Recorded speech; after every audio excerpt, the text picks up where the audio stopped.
Bakisha. Hiyo ndio kazi yetu kila asubuhi. We will have a number of conversations. Of course, the big story here going into the weekend is the successful resumption of education, conduct of examinations, marking and release of results. It's a big thing. We may just look at it and say, oh, these are things that happen. But no. At some point last year, these children who were looking at their results this weekend were not sure whether they were going to finish their grades. And here they are now. They have received that. I think it's a this is a major feat by the Ministry of Education. And we'll be having a lot of conversations surrounding that. And then also what happens. So, as always, this is how it goes.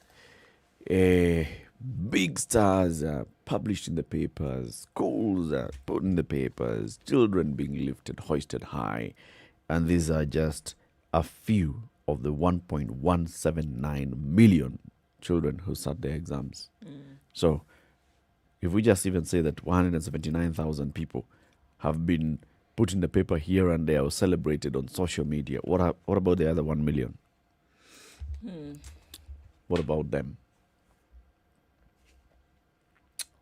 Yeah. So we'll have those conversations today as we go on.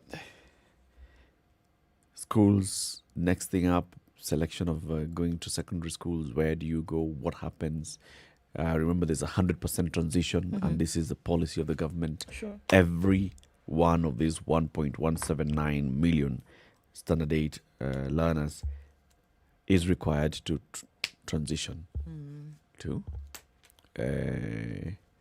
high school. To high school. Then there were also issues of some results were cancelled. Because of cheating and because things of like cheating. this, right? And We've seen stories of some teachers being arrested because they were facilitating cheating, and then some results of students having been cancelled because of the same thing. Yeah. So it's one of the things we'll be discussing today. But Magoha says they'll still get their results. They'll still get their results. Yeah. So we'll have all these conversations in the coming hours. In the meantime, so COVID, we are getting into the weekend. Have we hit the 540,000 mark of vaccine? Yes, actually. According to what the ministry has told us so far, a total of 616,166 people have been so far vaccinated with the AstraZeneca vaccine. Health workers still among security officers, teachers, are among the members of the public, and those at 58 and above, right? So past that mark. And so like we said, the suggestion was from the million or so doses that have come into the country, it's not a matter of, are you going to give everybody 2 doses from this? But it's clear. Everybody who has received the AstraZeneca, who has received the vaccine, nobody has received their second. And they've surpassed 600,000. So it's clear that from this batch, they're not looking at giving the second dose. From this. Anybody who's going to get the second dose of the vaccine in Kenya right now is going to have to wait for the next one to come into the country. So it looks as though they're going to go ahead and try and make sure that they do 1 million plus cases from this that has come in so far. All right. Let's look at the number of COVID-19 cases that were reported in the country yesterday.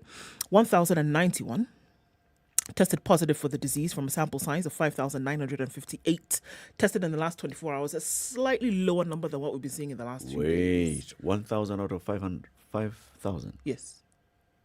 1,091. That's what I was saying. The sample size... 25%?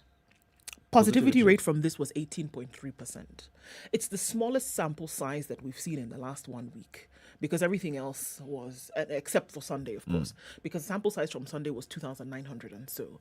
Monday, Tuesday, Wednesday, Thursday, the sample size was above 6,000. Okay. Right? So yesterday we were looking at 5,958. And from that, 1,091 people have been reported as positive. Okay. All right. Still seeing higher numbers in Nairobi. Now reported higher numbers in Murang'a. Murang'a County was not among the DIZ. And so eyebrows are raising in terms of what's happening here. Kiambu, Kericho, Nakuru, Embu, and Wasingishu are among those. A number seems to be dropping slightly in Machakos and rising in other areas. So the questions are being asked now. The disease zone, is it spreading now to, would this zone now be opened up into other counties? Wasingishu now being the one that is being looked at now in terms of higher numbers. And then Muranga County having some of the highest numbers that they have had in a week. So the questions rising about that. Okay, so let's look around the world now. What's going on here? Why are so many babies dying of COVID-19 in Brazil? And we're actually looking at babies, children under the age of 12 months. What? Hundreds of babies and young children are dying of COVID.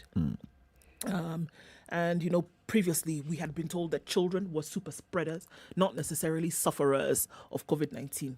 But now it would appear as though they are. And it's questions that are being asked now that what could happen? And is this a strain then that could spread to the rest of the world and then affect other children? 1,300 babies have died from the virus.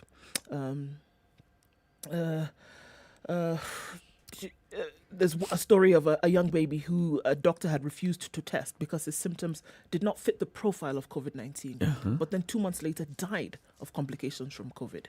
2 months later? Yeah. Didn't test for COVID. Later had some complications. Tested, found out that he did have COVID. And unfortunately, a few days after that, he died. And this is the story of very many children. Labored breathing, fatigue, a certain, je ne sais quoi about how they are feeling. And then these children are dying. 1,300 babies. And we're talking about in the last 6 months. Eh? There's a phrase you like using from time to time, a petri dish. That's what Brazil is. Huh? Right now, that's what it is. It's been for some time. Yeah. It's just becoming, if you wanted to understand the path that this particular virus takes into mutating and then mutating again and then mutating again and producing a variant on top of another variant, Brazil. Because the simple measures that halt the forward march of the virus has not been considered even in the slightest in this country. No. So what do you think is going to happen? You will get variants that no one else even knows exist. But with Brazil, we'll now know they exist. And things that had been assumed could not happen, we will now see it happening in Brazil. Exactly. And this is one of the things. You can imagine the horror stories we've been told about adults in different parts of the world. Now, you're looking at a child with an oxygen level below 86%. Just putting this against what we heard from Dr. Githinji, for example. So you can imagine an adult at 86%, oxygen in their system, they're feeling a certain type of way. Now, with a child who's feeling some fatigue, it has a fever, and then testing their oxygen, the levels are at 86. A few more days in that state, they're dying. They're dying and they're gone. And this has happened for thousands, or just over 1,000 is what we are looking at now. And I don't know what it's going to take for them to do something about this, because they're going to have lost in very few days 500,000 people. And that doesn't need to happen. Even if you look at the action that was taken by the UK, Brazil is not a list of countries where they aren't allowed, on the red list. Let's call it the red list, okay? But within Latin America, is there a red list among themselves? No. Do you find the neighbors of Brazil stopping Brazilians from moving in and out of that particular country? Are they stopping people from moving to Brazil? Do you see basics like social distancing even being considered in the very, very least, at the very, very least? You know the question I'm going to ask about the people. Yes. When there's turmoil, even in our neighboring countries, just the other day there was, economic upheaval in Venezuela. Thousands, millions of people were crossing the border, leaving the country. Yes, they were. Right? Why? Because they felt they could not afford a meal. They couldn't afford to live in their own country. Yes. So you're getting to a point where you haven't died. You're basically just not able to fend for yourself. So you pack up your bags and leave. Now, here are people who are seeing thousands upon thousands of their neighbors dying, and they're not living. What's happening? I mean, explain this to me psychologically, CT. Why would people be... There's no greater danger than death. You're seeing your neighbors dying. When you're talking about 4,000 people dying in a country every day, it means that at some point, every village is basically just looking at people dying. People that you know have died. Your family members have died. You are not able to do anything to save them. But the people are still behaving as if nothing is happening. What's up? You know, we've used a word that was perhaps made popular in circles of psychology by a gentleman called Pavlov. Okay? And the experiments that he performed on his dogs. It is one of the foundations on which the theories of conditioning is based. Okay? Simply put, people getting used to doing certain things, even when it is harmful to them, they still continue doing it. All right? And then they find ways of explaining it away, or they find a rationalization that suits their purposes. I'm putting this in the simplest way I possibly can. If you look at the concept of death as it is perceived in some of these communities, you have to put it alongside the levels of poverty in these communities. So death is not something that is alien to them. People die, whether of disease or what have you. Now, when you throw in this new element of death that is being brought about by this disease, and the person whom they actually honestly believe is looking after their interest, countering the very, very logic behind this disease with all manner of things. Now, you see, you'll have an entire community that is conflicted. Okay, do you listen to what supposedly science across the world are telling you, or do you listen to this leader whom you actually depend on? Which is where I'm having a problem. You see, there's alternative thought in this. They have access to information from other parts of the world that is telling them different from what this particular leader, who is not a spiritual leader, is just a leader that they elected. And he's not a leader that has been in office for like many years where you can say, he has a fanatical following. This is just a new leader who's just come in, and there have been other leaders. And other leaders in the same country are speaking different language. Be that as it may, it comes now to a personal decision. That personal decision, what is it that is influencing the personal decision of someone to keep living? You know, we're talking about herd immunity, but then we should probably talk about herd mentality. Okay? What you see people around you doing. Why was HIV such a catastrophe? Because people were told, it was explained, they understood, but somehow it was always somebody else, not you. Even when it got close to you, it still wasn't you, it was somebody else. But to understand it, look at the influences of political leaderships, all right? Someone spews a narrative that is virulent, negative. People believe it. Do they ask for evidence to support what they're told? No, they don't. But they will find reasons, and they will look for explanation to support what they have been told and what they prefer to believe. So what are we dealing with here? We're dealing with people who want to believe the leadership, not the truth. The truth may be too unpleasant for them at that particular point, or it may just be that they prefer to believe that the leader has their best interests at heart, and their survival is based on what the leader will do. So what the leader says, they will go by. This is exactly what's going on right now. So many times Bolsonaro has come before the people and he has said, you know what, I can't lock down this country. What will you eat? And that is the premise upon which folks are listening to him and saying, okay, you know what, let's see what we can do. But I do, if people are dying, the number of videos, pictures we've seen of people crying, having to bury their dead, not even being able to bury their dead in a respectable way. You don't even attend the funeral. They don't even attend the funerals, crying from a distance, stretching out your hand and hoping that, you can feel something. There are thousands of these videos right now. And so you would think that the people would say, you know what, despite what is being said, could I then do something to protect myself? Could I don a mask? Could I engage in hygiene activities? There's something I could do. Could we not, frolic about? Could we not? I do think that the people have responsibility, because it seems as if everything, even their lives, they're putting in the hand of this leader who says, you can't lock it down. Let's just see what we can do. If there was an election today, no, not today. If there was an election at the beginning of 2020, Bolsonaro would not have gotten 100%. No. There would have been some serious opposition. So it's not that he's the most popular leader that Brazil He has seen. been for the longest time, and what has assisted him, the immediate former President De Silva has had issues with the court, corruption, what have you. But that particular ruling has been now overturned. So which means that De Silva can actually now contest the next election.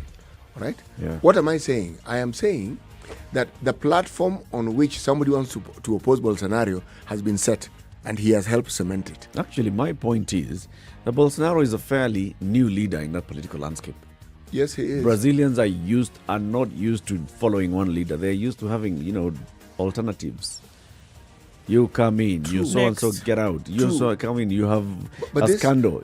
Nobody comes out to say it. Oh yeah, we protect this person. But oh, Eric, we this do man it has too. been this man is popular actually. He is, but not to a level where we can say that he is controlling people's minds. Popular now, yes. Unfortunately, Unpopular. It's very easy for somebody to become unpopular in Brazil. it is. But let me ask you: when you are faced with something that is beyond you, like a pandemic, what is easier to do? To believe that this particular president, who is your leader, has your best interest at heart, or to deal with the improbabilities that this particular disease presents? Which is easier? I think depending on the people. it I'm could talking be about the either. Brazilians. With the Brazilians, especially Brazilians who don't have said political attachment to their political leaders, it's the other thing that will come to see, mind. There is a population. There'll be a Lula da Silva. There'll be the other woman. What was her name? I forget what her name Yeah. was, These guys are not attached to a leader. my friend. But they've never had a pandemic. True. The thing is, they are not attached to anyone. So one person coming to tell them something, and yet there are other voices in the country. But in They'll this easily case, sway. have we heard of any other voices that are contradicting Bolsonaro's? Have we heard? The problem is we So haven't. it's about the people. It's not about the leader. 20 minutes after 6. This is Kenya's biggest conversation. Let's take a break and see how the weather looks like, and then we look at the headlines. This is the Situation Room, the only way to start your day. Spice up your life. 24/7 around the world, non-stop. This is Spice FM. The realest and craziest couple are now on your screens. Terrence and Chebi are bringing you top celebrities and trendsetters on Thursday Night Live. It's double the fun and double the laughter every Thursday at 10 p.m. on KTN Home. Kuza Broadcasting Awards 2021 is here. KTN Home has been selected as the People's Choice TV station, and we need your help to bring the award home.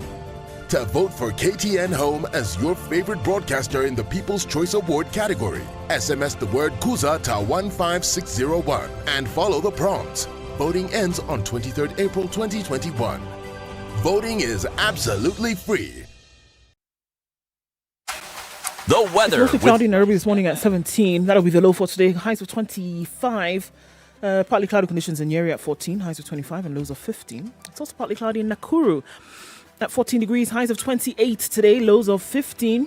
Chance of rain later in Eldoret. It's mostly cloudy at 14. We'll see highs of 27. Lows of 14. 19 will be the low in Kisumu. That's what it is right now. And partly cloudy. Highs of 28. 27 will be the high in Kakamega. It's partly cloudy now at 17. And light rain in Mombasa this morning. 32 will be the high, coming down to lows of 26. We'll see lows of 27 in Malindi today. Highs of 31. 28 the high in Kampala, where it's raining ever so lightly this morning at 21. It's also raining in Dar es Salaam at 24. Highs of 31, I beg your pardon, coming down to lows of 24. It's clear in Johannesburg at 15. Highs of 25 and lows of 10. And we're looking at mostly clear conditions today in Lagos at 27. Highs of 33 and lows of 26. 24 will be the low in Kinshasa, where it's clear at 23. Local highs of 32. It's quite warm in Beijing today at 15, going to highs of 17. 10 will be the high in Paris, where it's clear at 3, coming down to lows of 4. 0 will be the low in London today. It's clear at 3, highs of 11, and mostly cloudy conditions Thursday night in New York at 8 degrees. Coming into Friday, we'll see highs of 12 and lows of 7.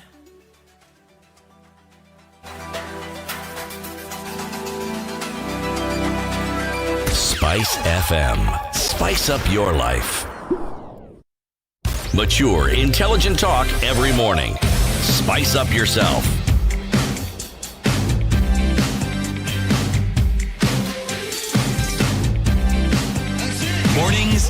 done right. 94.4 23 minutes Spice FM. after 6. Kenya's biggest conversation. Many people are online already, and it's a happy Friday. It is. Olo Caleb says, good morning from Tanzania. Morning, Spice team. Good morning to you, sir. Burton Gatia says, good morning, tuned in. And Jeffrey Mochama is tuned in from Kibos, Kisumu. Matthew Olauna, tuned in from Kolania. And Shadrach Kiprono is tuning from Mombasa this morning. Lots of other folks tuning from Mombasa. Karibuni sana. Victor Koth tuned in from Kisumu City. Robert Mbogo says, good morning. Wish you all a lovely Friday. And to you too, brother. Omriki Vincent Onyaboke says, good morning, guys. Tuned in from JKIA. Where are you going, man? Good to have you in the room this morning. And George Wafula, Nikondani Kabisa. Yeah, Situation Room. Good morning, everybody, and karibuni sana. Karibuni kila mtu. City, today's proverb. Right. Today is the day, isn't it? It is. Right. Lack of money is lack of friends. I've just started. It is a longish proverb. If you have money at your disposal every day, even a dog and a goat will claim to be related to you. Sounds like a Timafisi proverb. This is a Yoruba proverb. Lack of money is lack of friends. If you If have you have money money- at your disposal, Even a goat. yes, every dog and goat will claim to be related to you. You see, some of these proverbs, when said in the native language, if I may call it, will have a different ring to when you now try and translate it into English. Okay? Yes. Like, for instance, the Swahili proverb, akili ni mali, translated into English? Knowledge is wealth. Or Brain is... money. See? Bas. The argument that meaning is sometimes, some meaning is often lost in translation is true. When something is this lengthy, I'm certain that somebody who understands the language in which it was first propagated says it. You may find that's a very short proverb. Yes. That's it. In Yoruba. This man has been watching these movies that are made in the West, where every African language Don't mind him. They have to say this somewhere. is brought down. I sit here with somebody who says ma. M-A is ma. But what else could it be? Ma. NDU is ndu, not ndu. What else could it be? So now, And what's the difference in what you just said? Please help me. Ma and do and Help do. me, just help me, I beg. I'm trying to understand this. you pull the M. Look. It's If- about emphasis on syllable. Yes, There and you go. You see? if someone, this guy has this tendency where his tongue gets stuck at the so it's in the process of pulling out his tongue that he. Trying to do other things. Whoa, okay. So let's look at headlines. We'll be talking about the education headlines later on. So the other headlines in the papers today. Yeah. Yeah, so there's quite some on education. But moving beyond that, Let me start with this one. please do. The National Lands Commission Information Director, whose body was found in Ngong, another suspect has been arrested. And this is a gentleman called Peter Mwangi Njenga, alias Sankale, who was picked up from his home in Mbulbul in Ngong, Kajiado County on Tuesday. Mbulbul is close to the spot where Wambua's body was found in a thicket in an open field at Kararapon. Now, police are saying that they have a new suspect, and this new suspect has been identified after interrogations of the previous two suspects who are still in custody.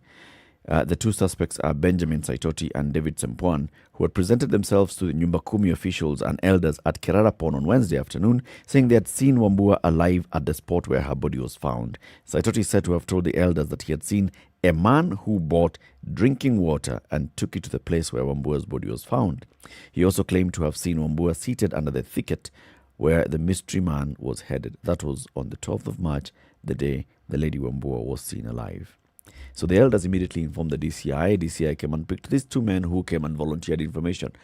Volunteered information to the Nyumba Kumi. You know, that lady, One of them is the two gentlemen. One of them is a border rider, and the other one is a businessman. And they came and told Nyumba Kumi people, we had seen that lady and she was okay. She was sitting under a tree.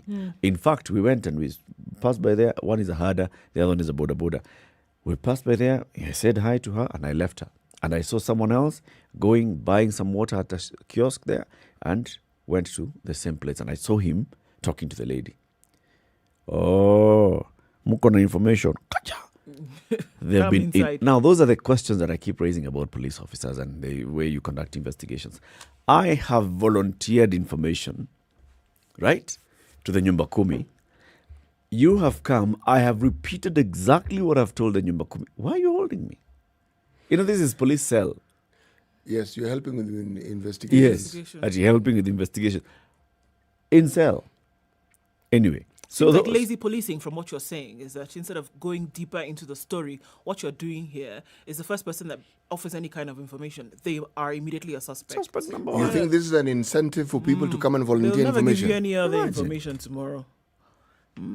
Now, this Sankale gentleman has also now been arrested, and it's believed, it's not been clearly stated, but it's believed that maybe the person who was identified as having been the one that bought water and went also and spoke to Wambua could be this one. There's also a pastor who has not been arrested, but who has been questioned twice. Because apparently this pastor, the records show that he has been receiving some money from Wambua over some time. And he has received quite a substantial amount of money over time. The other people who have been questioned but not detained or arrested are people who work at the National Land Commission who've been asked, so, first of all, you've been wiring money to this lady directly from the organization to her account. Why? Last money was sent to her 2.7 million shillings just a week before she died. Before that, there had been some 6 million shillings that had been wired to her. A day before she disappeared, she had withdrawn 2 million shillings. Everybody else is being questioned and not being detained.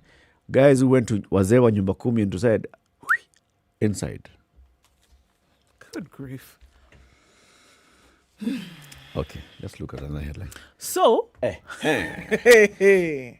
shock as valuation report for the SGR land payment does what? Vanishes. Exactly.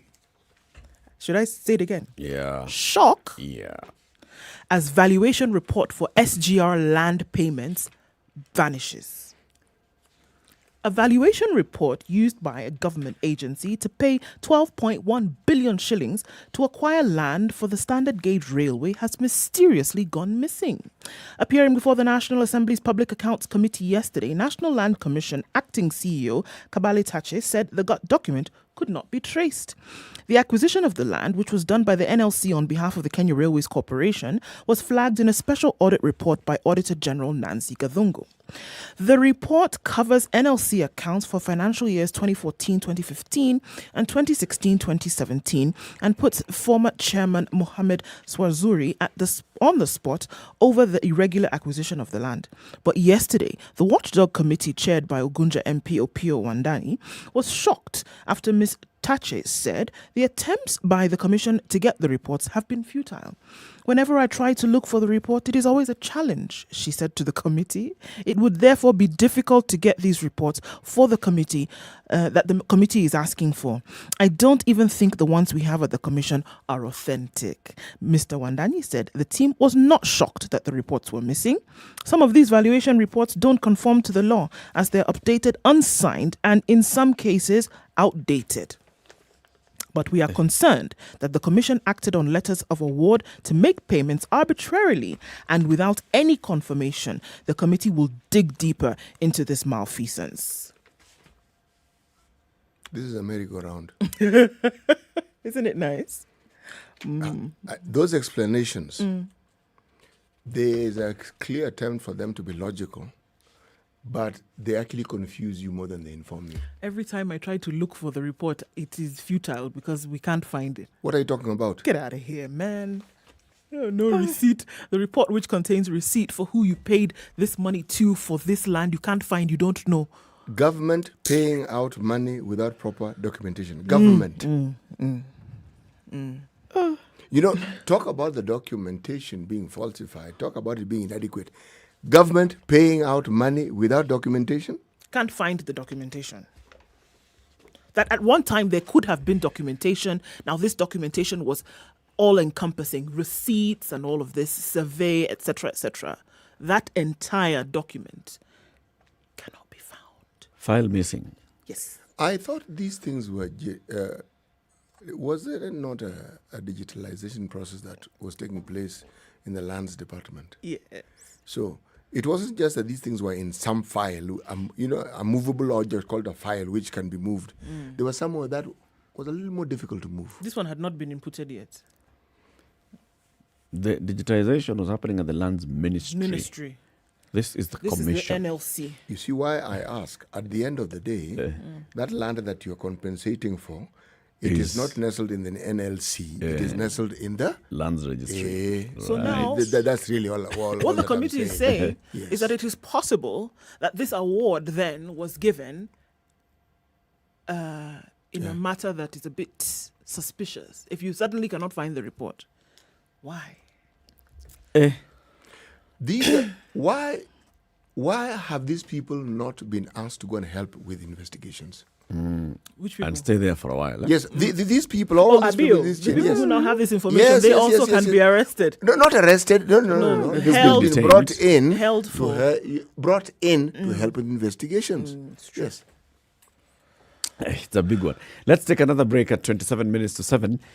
How are the roads looking like, and how are they going to look like today? Especially, those ones that will be trying to cross the one zone barrier for the weekend. We'll be looking at that shortly.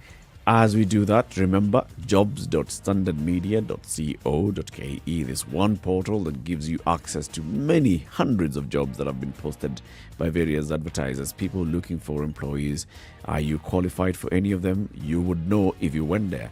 jobs.standardmedia.co.ke. You can also subscribe and get alerts every time a job of your caliber or your liking or your interest is posted.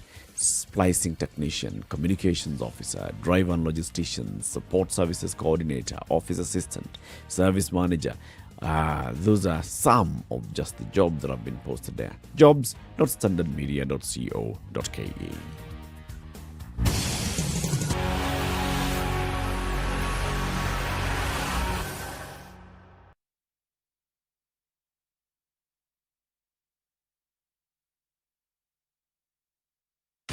...24/7 around the world, non-stop. This is Spice FM. Hello. Halo, umesikia? Nimesikia nini? Hujasikia habari? Hebu acha nikuambie. Kile kimetokea. Hello? Hello? Hello? Don't wait for hearsay. Dial *550*1# to read the Standard e-paper from the convenience of your mobile phone for only 20 shillings from your telecom line, and stay up to date for a reliable source with over 100 years of experience with no additional data charges. Classic soul, R&B, smooth jazz, neo So there was soul, a terrible and accident at right around General Motors this morning, a truck that overturned on that very narrow part of the road. And so that held up traffic from as early as 5 o'clock this morning. They're still trying to get that out of the way, but it has slowed down things considerably. So we have already the jam-packed situation on Mombasa Road between Cabanas and General Motors moving very slowly this morning. All right, we're also looking at poor visibility on many parts of the city this morning. From around Kikuyu going towards Westlands, it is low, so fog lights up, guys, use those. They definitely will help. Let's look at Outer Ring, where it's already jam-packed. We need to see how this unfolds in a short while, but getting in and out of the city is taking some time. All right, Jogger Road towards Landis, out into the CBD, also slowing down considerably. Thika Road looking good right about now. Let's keep an eye on that and see how that opens up as you're trying to get into the city via the Pangani underpass. Let's talk in a bit, shall we? SpiceFM KE on Twitter. We want to keep things moving this Friday morning. You can text as well on 40127.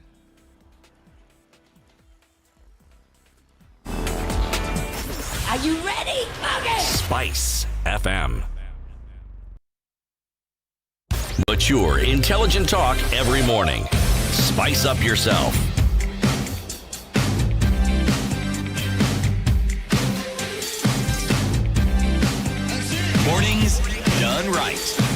94.4 Spice 23:57. FM, So, Nairobi. that's very good news of oil prices not going up. I remember what happened. So, landing cost has gone up. Levies and taxes remain the same. But the margins for the oil marketing companies were reduced.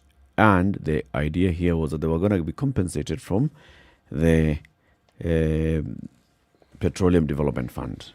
But confusion mars the government's plan to compensate the oil market companies more than 1 billion shillings that was cut from their margins after the monthly pricing remained unchanged this week. The oil firms and the Ministry of Petroleum were yesterday locked in a day-long meeting as they evaluated mechanisms on how to make good the government's promise to reimburse the margins taken from the marketers. The money is expected to be drawn from the Petroleum Development Levy Fund financed by motorists who've been paying 5 shillings and 40 cents per litre of petrol.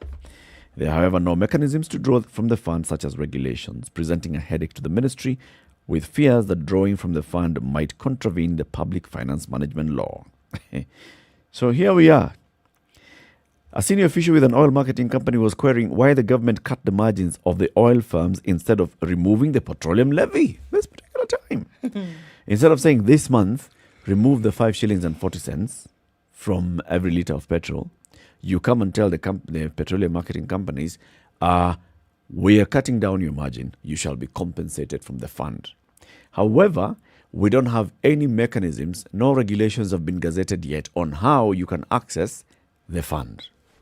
So you're basically telling these companies, forgo your margins, forgo your profit, and it's to the tune of 1 billion shillings until we come up with how you can get access to this money. And you're still not sure whether that money is actually there, whether it's ring-fenced. So when you talk about foregoing the margin, is it foregoing their profits altogether or just reducing what it is that they would ordinarily get? It's reducing by a large margin. And is it harmful to their operations? Some may argue that. You know, Because you see, the maximum margin that you are allowed as a marketing company at various stages is 2 bob per litre. Right? It was being said that many of the ones who are actually going to, first of all, face the heat and the ones who are going to forego this margin are first the wholesalers. So you have bulk, you're going to forego your margin by a certain percentage, you will get this money later. As a wholesaler, you're already looking at, you're not looking at your business from break-even point, you're looking at your business from margins. Your plans are based on margins. Your business expansion plans are based on margins.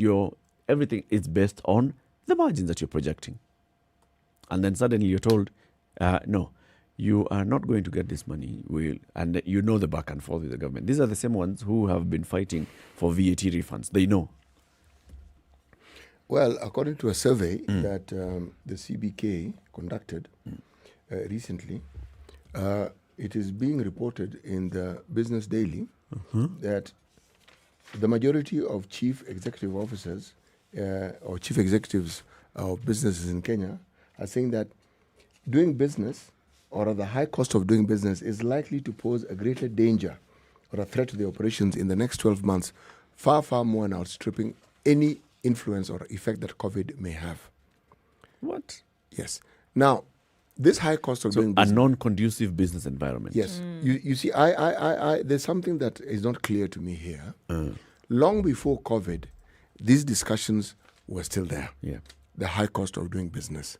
Now, what I've never understood is, are we saying that throughout the existence of this big business, whether they're commercial, whether they're industrial, whether they're whatever they are, manufacturing, that the government has never heeded to this cry and has at some points has never given them concessions. For instance, reducing the cost of power to them.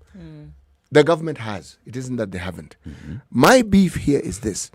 Every time concession is sort of and is given, it's with the understanding that the consumer, the consumer of these particular products, the end user, the end consumer would benefit. Do we ever see the end consumer in this country benefiting? The answer is no. So let's question then, I think, the nature of any concession that's given by the government. Yes. Does it have a net positive effect? You could get a concession here but then a new barrier is introduced on the other end. Yes. And also, do we also see from the government a net ensuring that whatever it is that has been afforded has the trickle-down effect that was supposedly presented as the... Because here we're talking about high cost. We understand it very well. As consumers, it'll be passed on to us. So in reality, the person who actually does the producing, the manufacturing, do they really suffer from it? The answer is no, they do not. In this instance, this is the first time we are seeing... I think they do. This instance, I'm basing this on the fact that do we see more when those concessions are quote unquote given? Do we see a growth in the number of new companies that come up, or do we also see a growth in the number of companies that actually end up shutting down?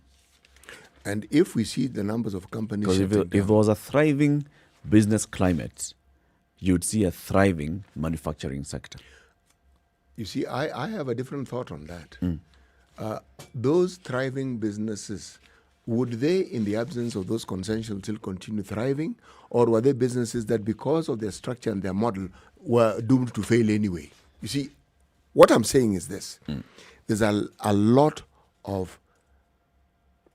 There's an absence of clarity in these particular matters. What we're dealing with is one party saying this, the other party saying the other party saying this. Kenya Association of Manufacturers has always championed for the longest time the interests of their people. Yeah. All right? Right now, the former CEO of Kenya Association of Manufacturers is the minister in charge of the docket that looks after these particular things. Now, I'm waiting to see the balance that is being struck, because this CS has been on the other side. Now they are on this side. I would like to see how that balance is struck. From that story that's quoting the CEOs who say the business climate in this country is going to affect them more this year than any other... Than COVID. Than any other effect. Yes. Are they quoting the kind of... are they giving examples? No. This particular article does not. It just talks about the environment, and they talk about withholding tax, VATs. There you go. Yes, the usual. Yes. So that's the business environment. Yes. The cost of doing it's the ease of doing business. Yes. That basically, so the government has actually been talking about, the ease of doing business. We've improved in the World Bank Index, ease of doing business and all. But is it conducive with any environment, with any conditions? Right now, the kind of conditions that we have in the market, where you have challenges in importation of raw material, or challenges in importation of material or manufacturing equipment. You have all those things. Has that also been adjusted?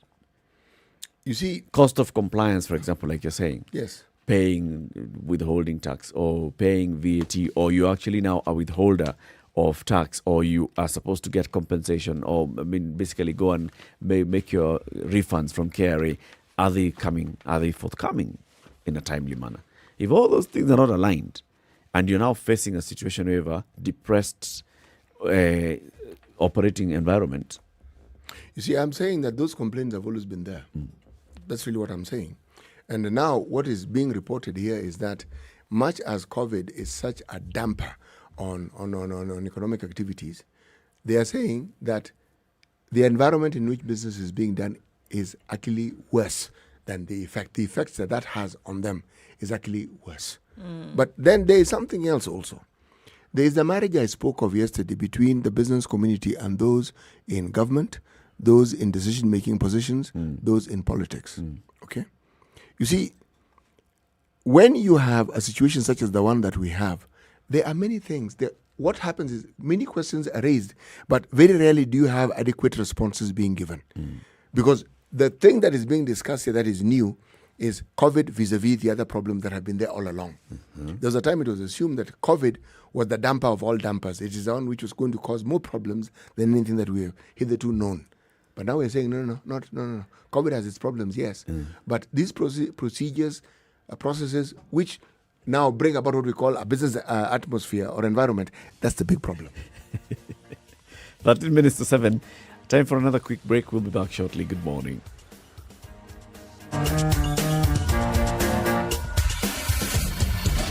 24/7 around the world, non-stop. This is Spice FM. It's time to answer questions that are worthwhile. The Big Quiz Show is here. Register to play from the comfort of your home by SMSing the word JOIN to 23774. Then watch the live show on KTN every Sunday from 8 p.m. where you could have a chance to win a melee. The fastest and most accurate answers are guaranteed to win. The Big Quiz Show, Sundays at 8 p.m. only on KTN.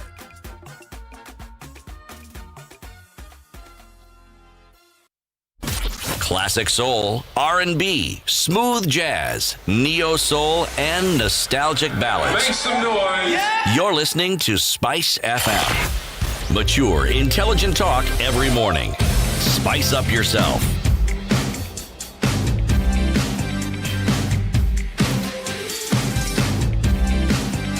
Mornings done right. 94.4. Jubilee Insurance cut costs and it has posted 4 billion shillings in profit. This is a 1.7% rise in profit for the year ended December 2020. They weathered economic shocks caused by the COVID-19 pandemic. They made a 4.087 billion shillings after-tax profit during the year, up from 4.017 billion in 2019, attributing this to strict control of claims and expenses and a diversified investment portfolio. So there are some companies that still were doing pretty well during this time. And, well, we talked about them. Insurance companies basically did not post a very bad book. No, they're not doing badly. But what is also interesting, there's something that has caught my attention. And this is, you know, we talk about PPPs and we've been talking about them when it comes to the development of roads, bridges, building of houses, infrastructure development. However, there's something interesting that has come again in the Business Daily. The Cooperative Bank, this is the headline, partners fund to 32 billion coronavirus equipment. This is what is happening. Quote, the Cooperative Bank of Kenya has partners with IFC, International Finance Corporation, and health technologies from Philips for 32.11 billion, that's $300 million, support to healthcare providers to acquire medical equipment for COVID response. All right? Okay. IFC says the kitty will be available to smaller businesses in health sector in 7 countries: Kenya, Cameroon, Ivory Coast, Rwanda, Senegal, Tanzania, and Uganda, that is seeking money for essential medical equipment. Okay? Now, this particular partnership, it will allow the Cooperative Bank to extend credit to a wider range of investors in the health sector who previously found credit availability a challenge. This was a statement made by Gideon Muriuki, the CEO of Cooperative Bank. Let me explain why I find this interesting. The last time we saw this sort of thing was the MES, and that was a mess. Okay? Here, you have a situation where you're saying, right, there are all these things that are required in this COVID environment that would make the lives of people better. Now, funding is being provided for this. And a local bank has partnered with international lenders who lend in such areas, among other things, to be able to make this more possible. What I haven't seen here is whether, and I haven't seen it because it hasn't been written, is whether counties are able to benefit from this. Yeah, is it for public or private? Let me put it this way. It is business. Now, I'm asking the question, if I look at counties who will understand their needs, and they themselves are they want to purchase something, yeah, and then precisely. Can they access is it possible for them to access these funds so that they can actually do what they think they need to do? Yes. Be interesting to know. For sure. IEBC plans to buy new technology to manage the 2022 general election. Okay. The electoral agency is planning to procure a state-of-the-art management information system to run the 2022 general election. The new system's features show an attempt by the IEBC to right the wrongs that led to the Supreme Court's nullification of the 2017 presidential election. It's going to right the wrongs, this super-duper machine. Go on. The Commission No, go on. has advertised a tender for the procurement of an elections management system that is expected to support voter registration, voter identification, results transmission, candidates registration, and virtually every aspect of the next poll. IEBC currently uses the Kenya Integrated Elections Management System, the KIEMS, which was controversially acquired from Ndemia, formerly OT Morpho, for the 2017 elections. It was used alongside the biometric voter registration system that was acquired for the 2012 and 2013 general election. IEBC estimates that Kenya will have 53,000 polling stations, up from the 40,883 in the 2017 poll. And this super duper machine is likely to help all of this. How is it different from the one we used previously? The other one landed you into problems. Yeah. The other one, they couldn't open the server. No, any equipment can land you into locked. problems. Any. This one. It's a technology which is managed by people. Any technology This can one they land can into open. problems. See, That this is one nonsense. They can transmit, they can open. So if they get one that now manages from end to end, voter registration, to management of the voter to register, transmitting of results. to identification, that is voter identification, to the transmission of the results, what happens to the register that's currently, what happens to the data that's there? And what happens? I to went and registered with the older one, Yes. and I gave them my biometrics data and all. Yes. Is it transferable to the new machine, to the new system? But I'm asking this question, Eric. What is wrong with that old machine? We know there were problems. Can't they write those problems? No, not even that. That machine was used as recently as the Machakos by-election. Yes. They said There was no issue at all with voter identification. People going, putting their thumbs there and identifying themselves as voters in Machakos County. And that was they the last participated election, in yes. voting for their senator. the BVR automatic fingerprint identification software acquired in 2012 was provisioned with the capacity to hold a maximum of 20 million voters and has since reached its maximum capacity.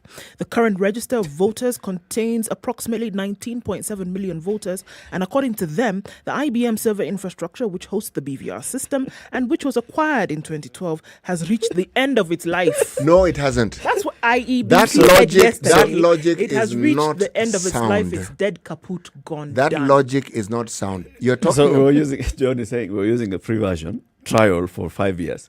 Now, just start paying. Upgrade. Go to the same system. Update. Click. Update. Upgrade to enterprise version. Pay an Pay. extra, blah, Thank blah. you. Thank Why do you you have to say it now? Let's go and buy another A one. new And one. The different- first one is no, finished. no, So let's no, store this no. one over here, and then we shall start the process all over again. No.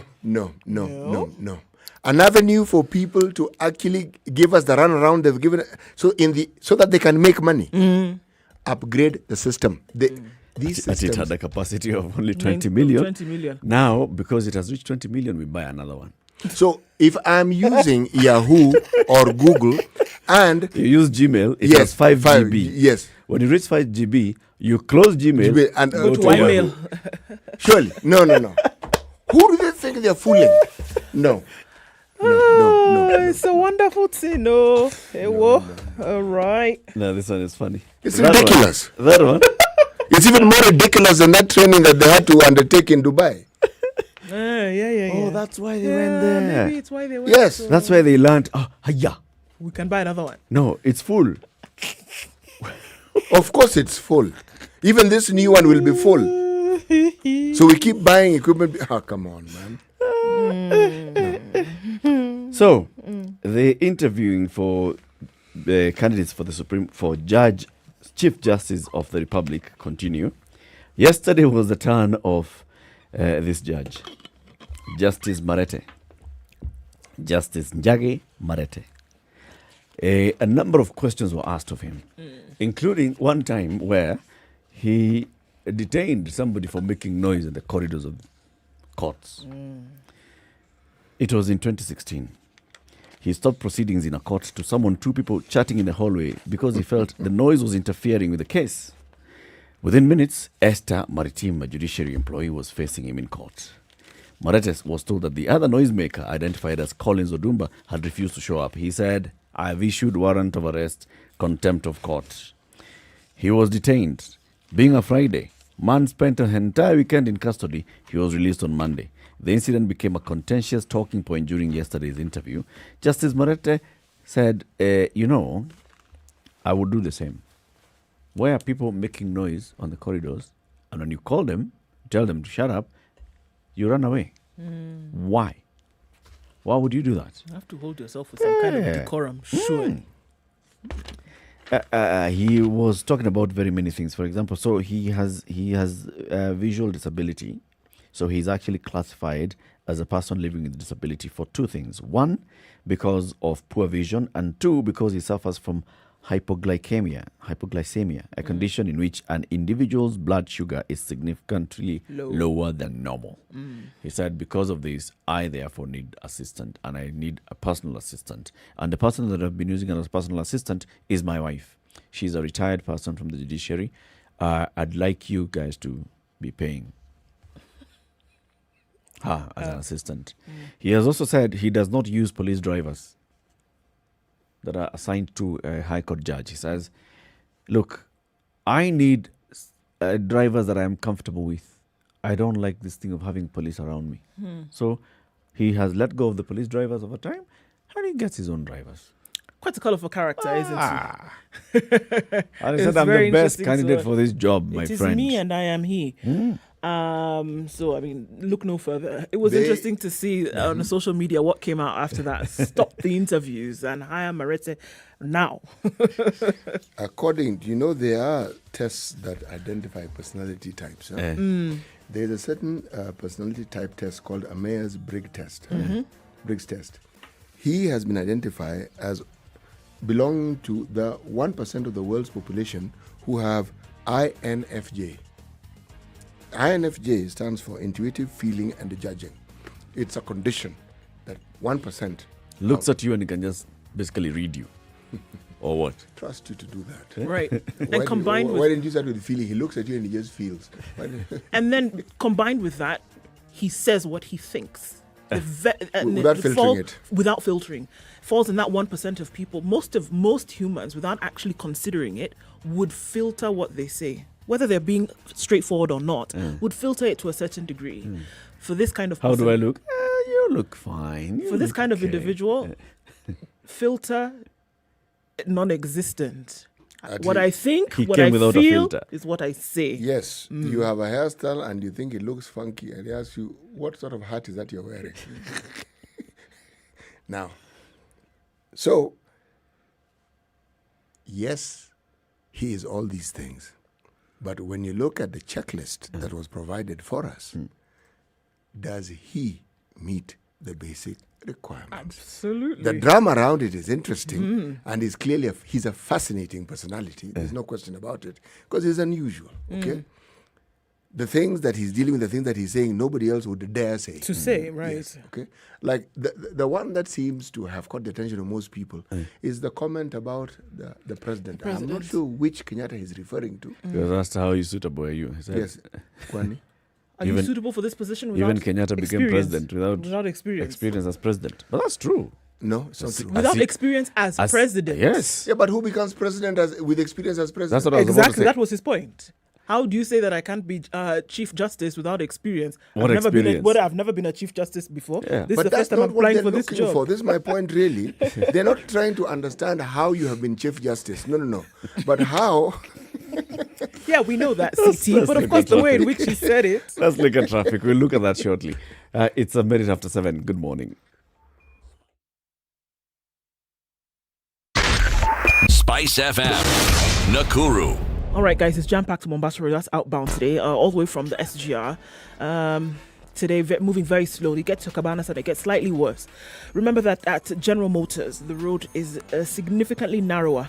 So that is holding up traffic some. And there was a nasty accident a couple of hours ago. Hopefully that has been removed. That has been cleared up, rather, so that we can move a little bit smoother, but still affecting traffic. So Mombasa Road is one for the books today. All right, don't forget, at the Nyeri Stadium roundabout, you turn off towards Bagadhiwe, and then on Langata Road, rather, towards Bagadhiwe or towards Aerodrome Road. Coming in from the city on Mombasa Road, Bunyala, use Bunyala Road, use Baricha Road, and then out towards the Greater Mombasa Road. That's what we have for you this morning. So far, so good. Coming off of Thika Road, also not too bad. Coming off of Jogo Road is going to slow you down some. Bunyala Road also in that direction. Chock-a-blocked. Let's look at more details around the city as we visibility is low in some parts, so be careful We'll look outside the city in a bit and see what's happening with outbound traffic this weekend. SpiceFM KE. Talk to us on Twitter. Text 40127.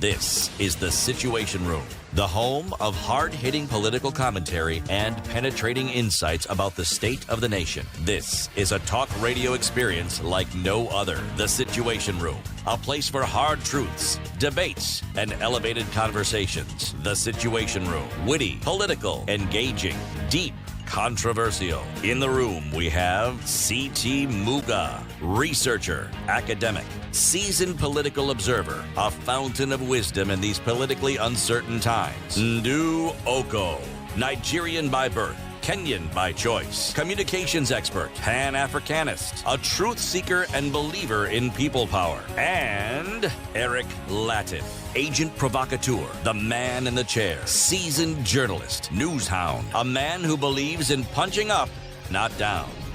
This is The Situation Room, the only way to 3 start minutes your after 7. day. This is Kenya's biggest conversation.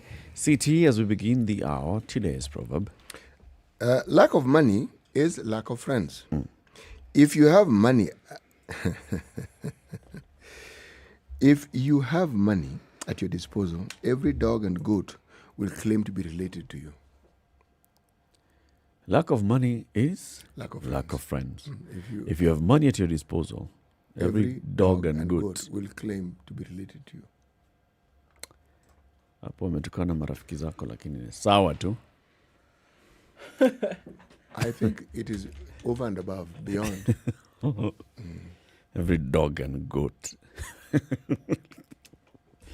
will claim to be your friend. He's my boy. City is my very good friend, City Muga. And I was having a conversation with my very good friend, City. In fact, here he is. He's calling.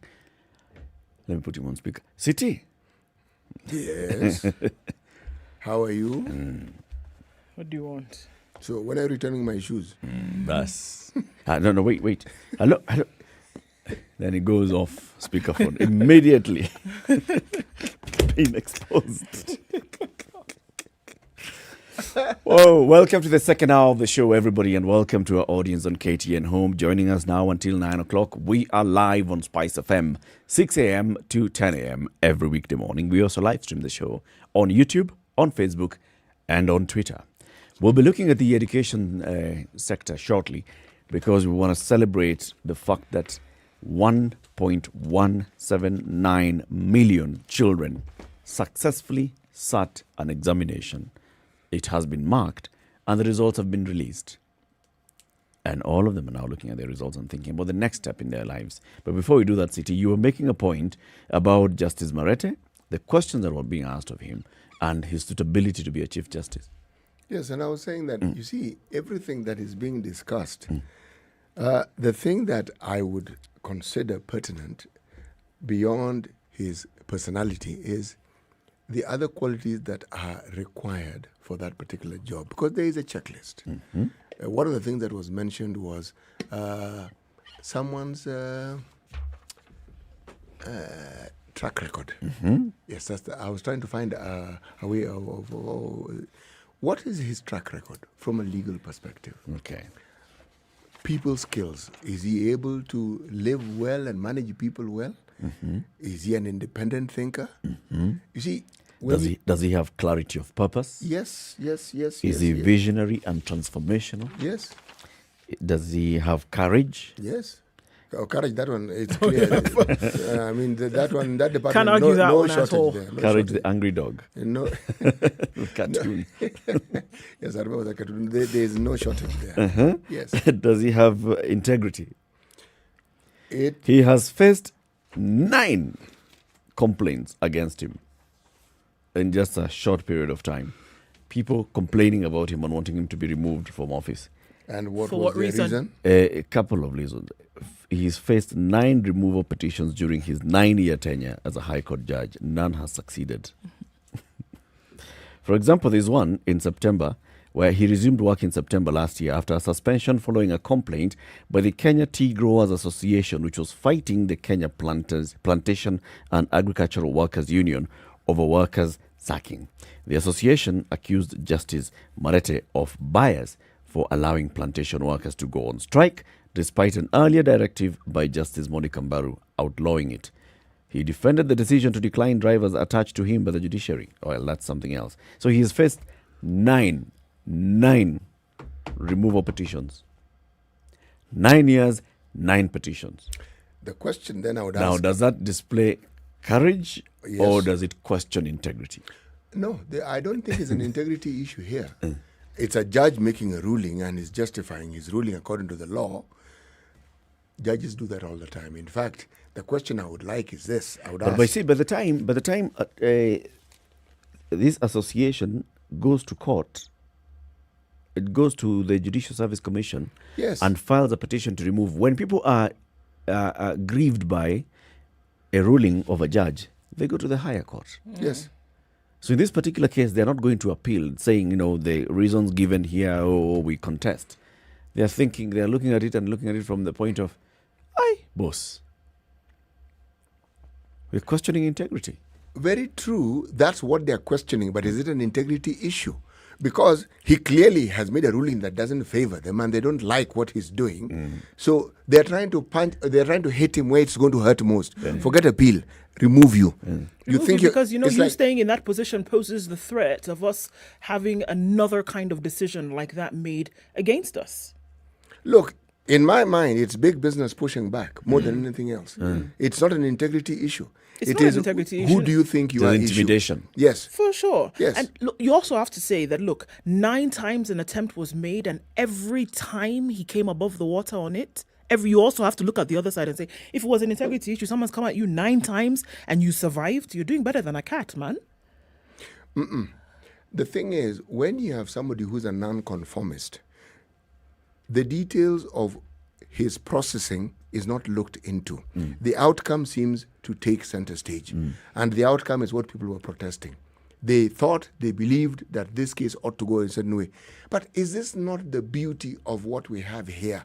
Are we not seeing this system of ours now being operationalized, and what happens when you actually give people those freedoms that are actually enshrined in our constitution? This judge is independent and he's acting independently. Absolutely. If you don't like it, there's a process. Now these fellows You follow the follow the process. process 9 That is fine. times, And that still process told them, sorry. Try again next time. Next year, try again. Someone else comes. Yes, again. They look, they say, okay, we've heard you, try again. Our process is... We're not going to stop you from and bringing your precedents are petition being set. forward. So next time somebody goes and says, I don't like, by all means, we're means, telling carry you, it forward. follow the process. You'll hear another argument that, these people protect their own. Not so. We've known of judges who've been censured. So it isn't as though they're frivolous about it. They actually look and they determine and they say, no, I think Justice so-and-so had a point. And we support his perspective. Is that not a wonderful thing? And wouldn't it be a flip side of the coin if he had actually ruled in their favor? You wouldn't be hearing this. You wouldn't be hearing remove him if he had ruled in their favor. Maybe the other guys would have gone to court. Maybe Atwali's, because this is Atwali's union, would have gone to court or to file a petition against the judge.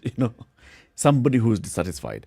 But you raise good points. 9 petitions in 9 years, and those are many. Yes. And the fact that you've survived, none of Everyone. them has stuck on the wall. So, It's a big thing. That the says something. But Eric, the real question it raises is this: those who determine who becomes Chief Justice, this guy falls under the broad category of someone who could be called a maverick. Do they want such a person? Yeah, that's the thing. Do they want such a person? Because now this one, you're talking about the realms of unpredictability. He's predictable in that he'll be unpredictable. The pronoun that you've used there, they being whom in this case? Do They they want such a Yes, person in this position? They being stakeholders. Of course. Yes, stakeholders. They being the ones who want an amiable Chief Justice in We've that just had position. a Chief Justice who could also loosely fall into that category. And there were very many unhappy people with some of the decisions that emanated from his leadership. So then that's a danger to the institution itself. How? Actually, putting such a person. I'm going to say why. So if you have such a maverick, you're not just looking at jurisprudence, you're looking at management of the institution, upholding the integrity of the institution, bringing public confidence in the institution. Are fellow judges or judicial officers going to be comfortable working under this person? Number one. Because the number one thing you are is you're the manager of everybody who works in the judiciary. Yes. Our fellow judicial officers are going to be comfortable working You're under this headmaster. person. Yeah. Are people like the one who was called because you just a court clerk talking to somebody in the corridors and brought in? Are people going You to are be not comfortable? just talking, they're talking loudly and disturbing other people. Are they going to be comfortable working in this institution? The other stakeholders that engage with the judiciary, for example, if you just look at the entire criminal system, the DPP, the DCI, the police, the lawyers, are they all going to be comfortable working with this person as the head of the institution? Are the other two arms of government going to be comfortable working with this kind of person? So you go to balance and see, all right, so is it somebody who we can say, yeah, we're approachable, we can have a conversation with, we can have a negotiation back and forth, we can actually reach an amicable solution? Or is it somebody who's come and say, you know what, you guys, Whether we like it or not, all of those things are taken you into know, consideration. fanyeni hivi, Yeah. fanyeni hivi, and then, It's like this. yeah. Whether you like it or not, all of those things have to be taken into consideration when the selection of this individual is being made. And it's they will consider all those things. Can we work? Can the different arms who have to work with this individual actually work with the individual? And the colorfulness of his character or her character will be taken into consideration. Of the complaints that have been levied against him, how many of those complaints have been from the people he works with? We don't know. We don't know. I don't have the details of the 9. Well, yes, it hasn't been indicated, but what I'm trying to say is it would be interesting because if it was 7 out of those 9 cases, 7 were from people who work with him, then it would indicate that clearly people who work with him have an issue with Already his have style. an issue with his Yes. style of doing But things. if none of them are, then the question is answered. Yes. That's true. That's very true. So let's shift the conversation now into education. Public schools lead private in some parts of the country in terms of education and education results. What exactly is happening in the country? So the results were announced yesterday by Professor George Magoha, the Education Cabinet Secretary. All right. After 1,179,192 candidates sought their KCPE, and the results were announced yesterday. I think I want to start from the point of this is we have hit at this ministry many times, especially on the issue of not appearing to be clear on the direction they want to take for our children in this COVID-19 time. They achieved something big. They took the children back to school last year. Was it September? The children prepared for the examinations. The children sat for the exams, and the children has performed. Yes, there's a whole issue of balancing it out, but in terms of the mean score for this particular cohort, the mean score was higher than the 2019 cohort. 1. 2, all these 1.179 million children went back to school, prepared for an exam, and they were able to sit that exam. The exam was marked, and the results were delivered in good time. That means that machinery was well oiled. Teachers went back. Teachers were able to pick up from where they left. Teachers were able to prepare their children for the exams. The examination officials were able to prepare the exams. The examinations were able to be delivered across the country. The exam papers were brought back to the center. They were marked by teachers who were brought from other parts of the country, and the results were out in good time. For that, I'm just looking at it from that point, and I say the Education Ministry, good job. 100%. Actually, excellent. You see, credit where it's due must be given. This is a job not well done. This is a job very well done. And even if you look at the effort that was directly made by the Minister in charge of Education, visiting centers, ensuring that things are working, physically being there, it's something that is commendable. Given that the presence of a minister in some of these situations also helps show the confidence of people who are sitting for the exam and ensuring that, well, the message that is sent is that we are taking personal interest in this thing. It's not that the machinery has started and we're letting it move. We're making sure that it actually functions. And then, as usual, some people have to muddy the waters by bringing in that one demon we thought we had gotten rid of, cheating. And yet, you know the thing that I actually detest about it? Many of the children who suffer as a result of this would very well have probably just performed well without this unnecessary and unrequired supposed assistance. Because if the children are prepared for the exams, they will perform. Why must they be? I mean, why do people feel that you must assist them by cheating? And are you helping anybody by cheating, really? The answer is actually no. It's still an outlier in terms of the number of people who, or number of even cases that were recorded of cheating or attempts to cheat. It's a small number. Actually, my perspective is there shouldn't be anything. There should be none. None. The issue of cheating should not even arise. It shouldn't even be a subject of discussion. The other second thing is on the fact that girls led the pack as public schools performed better than 2019, producing 10 out of the top 15 candidates. 8 girls, including the top 3. And Professor Magoha said, I'm impressed that public schools have shone in the 2020 KCPE. Although the mark of the highest candidate dropped from 440 in 2019 to 433, the mean average performance and quality of grades for all candidates is higher. That's the second thing. Public schools. We had a conversation a couple of months ago, and one of the questions is why is it that private schools actually perform better on an average than public schools? And then looking at certain things, and Muthee Kasanga told us here that, you know, it then shows on their preparedness, on their ability just to do better because they are more focused and they don't have to rely on the ministry for their support and this, that, on the other thing. And that if you don't perform basically in the private sector, you're gone. It's not a question of, you know, can we talk about this and ask you to improve later? But I see clearly here that the entire system was depressed. When everybody was out of school, and then in a very short while, you asked them to come after a very long time, you asked them to come back and essentially almost immediately prepare for an exam.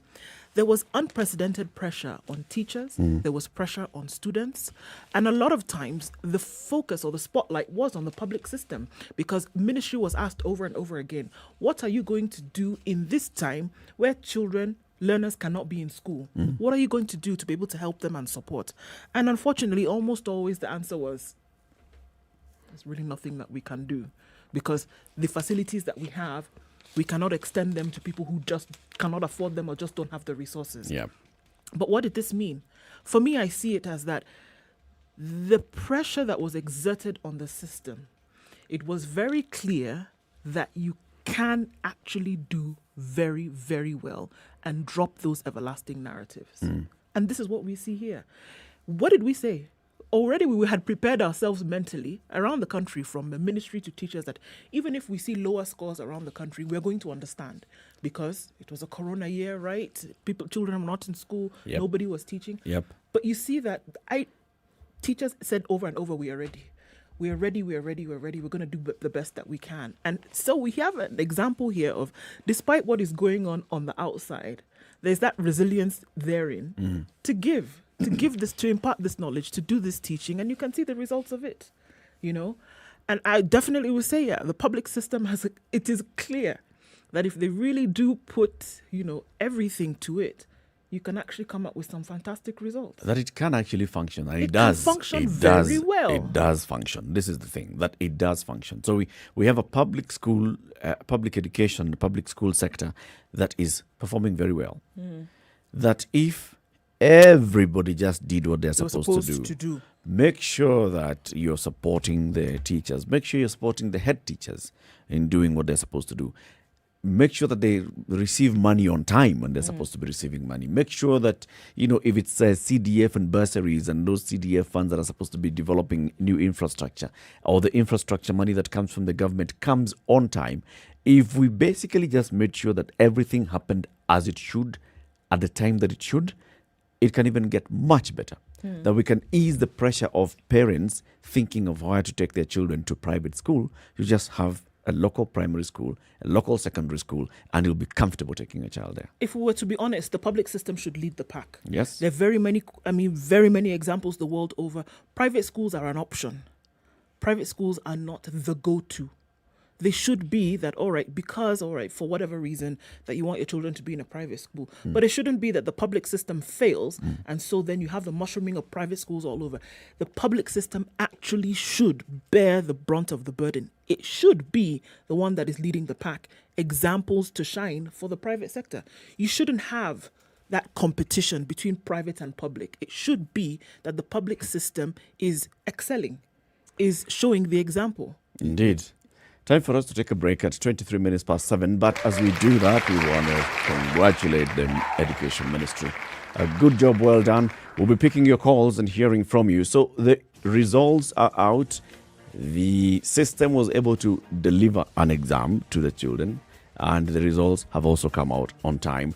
Despite everything that we faced last year in the COVID pandemic, children being away from school for 8 months, they went back to school, they learned, they sat an exam, and here we are. We're seeing very many beaming faces. As we continue the conversation, in the next hour, we'll also be looking at, so what does it mean? We are only looking at people who, in the papers and in the news, we're only looking at those that scored 400 marks and above, 380 marks and above. What about those that scored 300 and below? And there are many. What do we say to them? And what is it that we're saying to them? Good morning. This is Kenya's biggest conversation, The Situation Room. We are on SpiceFM, KTN Home, and online. We'll be back shortly. This is The Situation Room, the only way to start your day. Spice up your life. 24/7, around the world, non-stop. This is SpiceFM. Kuza Broadcasting Awards 2021 is here as the People's Choice TV station, and we need your help to bring the award home. To vote for KTN Home as your favorite broadcaster in the People's Choice Award category, SMS the word Kuza to 15601 and follow the prompts. Voting ends on 23rd April 2021. Voting is absolutely free.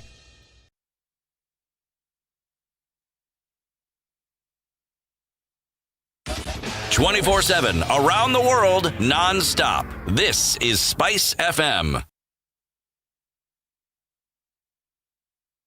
Hello. Halo, umesikia? Nimesikia nini? Hujasikia habari? Hebu wacha nikuambie. Kile kimetokea. Hello? Hello? Hello? Don't wait for hearsay. Dial star 550 star 2 hash to read the Nairobian e-paper from the convenience of your mobile phone for only 20 shillings from your telecom line and stay up to date, the hottest talk of town with no additional charges.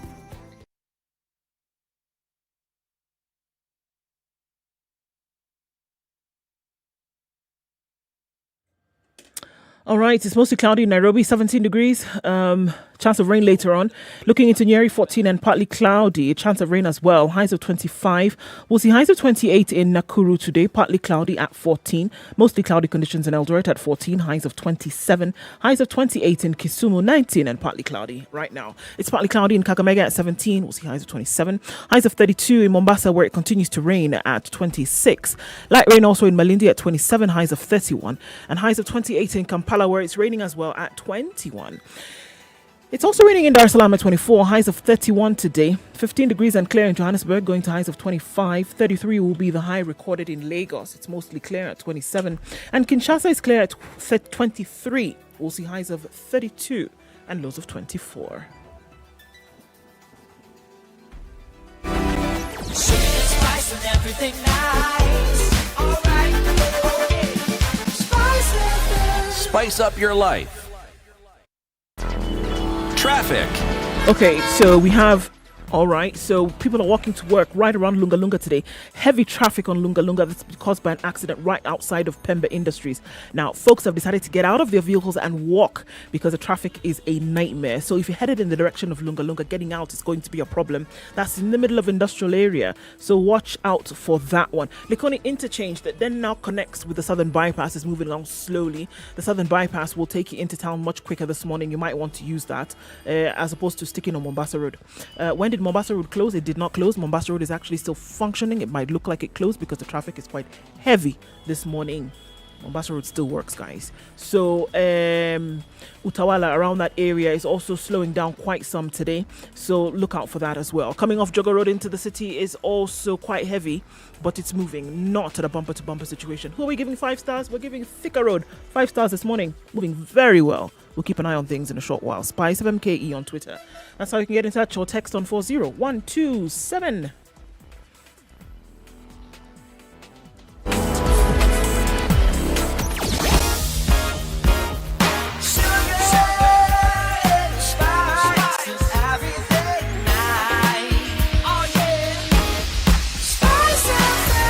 Spice up your life. Mature, intelligent talk every morning. Spice up yourself.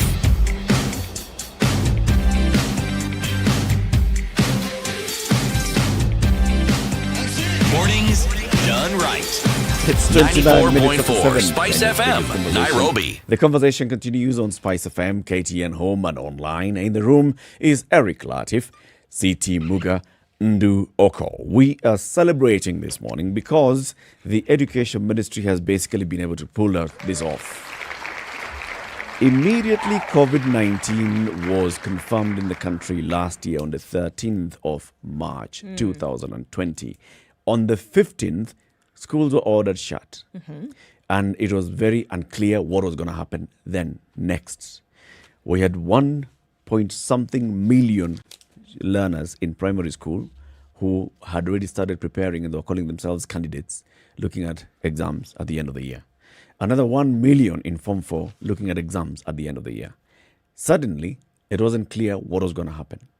Are we going to have an exam? Are we going to have reopening of schools? Are we going to have online teaching? Are exams going to be delivered online? What's going to happen? And questions upon questions kept coming to the Education Ministry. And the Cabinet Secretary for Education, Professor George Magoha, kept saying, you know what, guys, I cannot give you an answer right now. I'm waiting to get an answer from the Health Ministry. The Health Ministry will tell us what happens next. And then he started saying, you know, there's a possibility we could open schools. People were like, can you tell us for sure? But are you just saying there's a possibility? Be clear. We're talking about our children here. We want to plan. He said, grade 4s, standard 8s, Form 4s, we shall reopen school in September.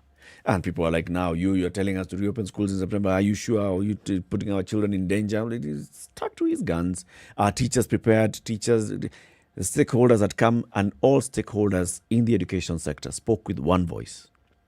That is the teachers' unions, the teachers' employer, the Teachers' Service Commission, the private sector in the education sector. All stakeholders, the Examination Council, they had already sat in a room, agreed, and they came out and spoke with one voice and said, yes, let's reopen schools for the candidates to prepare for an exam. So when is the exam going to be? You wait, relax, we will give you. They came up with a calendar and said, this is how we're going to do. The exams will take place in March, and then the new calendar year.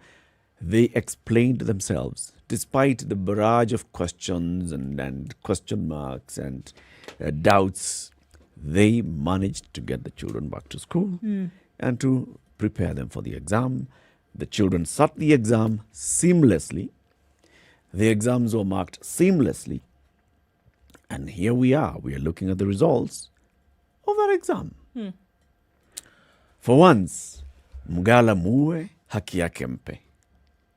The Education Ministry we're basically saying that Professor George Magoha and his team at the Education Ministry and the other stakeholders in education, they deserve a pat on the back. Absolutely. For this particular one. Look, I've been the one to take digs at the ministry over and over again and at the entire system, also saying that, look, responsibility weighs heavily on this ministry because you're carrying, learners at that point where everything in terms of an educational foundation then needs to be made and made strongly so. Yeah. And there's so many things that went wrong during that time when we're saying, look, it should be better. There should have been a more solid structure and then within a system whereby we can make sure that learning continues regardless of what's happening, around. And this is it right here, that you can see something like this having happened in this manner. It means that it can be done. It means that you can actually have it done so well that it stands as an example to others. Now, if you can do this in this manner, where there was a storm blowing outside and, huge waves all around, and that you can have something like this having been done so well, you're giving an example that you can actually do it this way year round all the time. It's possible. It's lessons to learn. Let's go to the phone lines and then you come in CT. 0719-012-600. Do you agree with us that Professor Magoha and the team of the Education Ministry and the stakeholders deserve a pat on the back for this one? Aaron in Nakuru, good morning. Good morning. Good morning. How are you guys? We're fine, thank you. Fine, thank you. Thank you. Oh, you can listen to me. We can hear you, We yes. can actually hear you. Okay, now I would love to agree with you that the education sector have done a commendable job. Yep. And I think that is good. Doomsayers were expecting maybe this year would have a dismal performance from the students, but that was not the case. Now, but I would love to also disagree on a certain aspect. Yeah. When you grade in excellent, maybe a student would be given 99% for excellent or 100%. I would love to give the education sector maybe 90% because I think we have a small dent, a hole which might become bigger with the coming years. This is cheating. Okay. Okay, I will approach it in two levels, the KCPE and the KCSE, which are ongoing right now. Yep. The KCPE, I think we know that we had cases of maybe cheating, which some exams or maybe the mathematics, everything was copied there was a certain textbook which had this exact exam that came in the KCPE. And now let me go to the level of KCSE, which is ongoing right now. I think yesterday, Eric, you touched a bit about 20 center managers and principals have been caught because of cheating of exams. And I will tell you this, the education sector has not yet been able to curb this thing of cheating. So it's still there. The vice is still... Yes, I am on the ground, and trust me, even students are getting these papers as early in the morning as 5. Wow. Every single day. And I think we cannot say, hey, it's excellent when this is still cheating. hanging over them. But, yes, but and... I have to ask you this question. Yes, City. Look at the chain that is involved in this process that we refer to. Yeah? Sorry?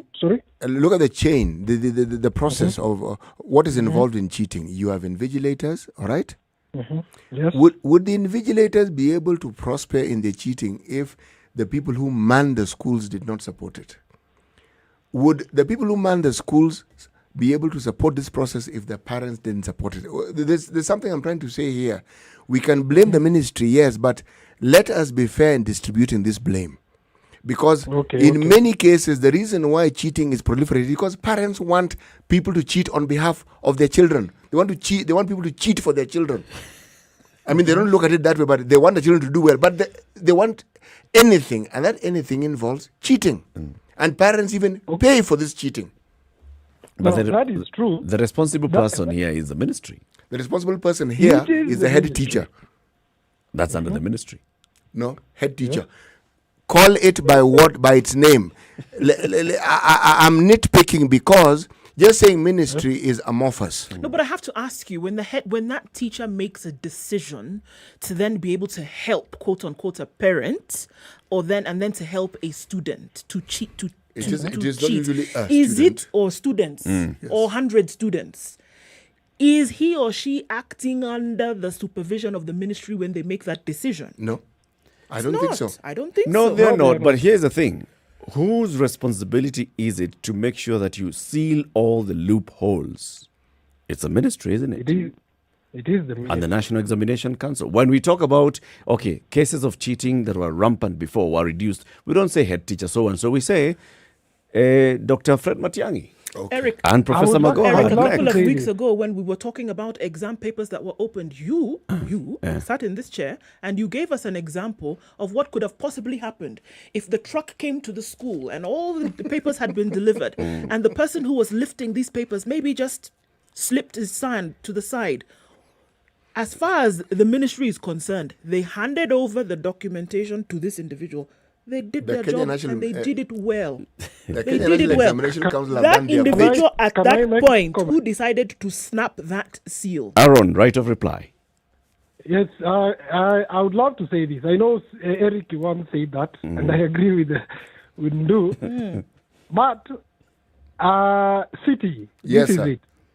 Every teacher, every parent, every student would want to see their school prospering. In fact, parents would love to see their children passing examination, and that would go to the extent to have examination papers. And I think it's for the ministry, which the education ministry, excluding the principal, I think it would be for the education ministry to make it a level playing field. Yep. That would be the mandate of the education ministry, which right now they haven't done so. And I will tell you something about this paper. I am on the ground. I've seen this. This paper wasn't quite easy because we have students there. Even when you tell them to communicate from home, they are really crying and they're telling their parents that, Aki, Mami, this exam was quite hard. And some, they did the last year's paper. They were repeaters. So they even crying and they're saying we thought maybe it would be easy because of coronavirus, but it wasn't easy as much.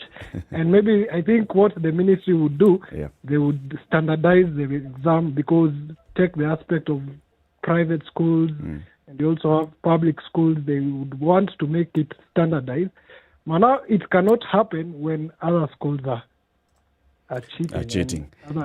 Yes, and I think that is my major complaint. Aaron, It's thank hard, you. man. Thank you. We hear you. You give them 90%, the 10% is something that you say is still a concern. We hear you. Thank you very much, Aaron. Mwalimu Kamau in Dagoretti. Yes, Good morning. very fine. How are you? We're fine, thank you. I'm very happy this morning talking to you people, We're happy too. especially on the topic of education, where my life lies. Yes. I am an educationist, and when things are being discussed about education, I feel good. Last time you called me, I think it was in January. Yep. Yes. You are asking me if we shall be Ready for by- this exam. Yes, that was your question. And I remember me telling you we have time. Yes. And I was very confident that by the time it come to exams, we shall have done what takes to be ready. You are very clear about it, actually, yes.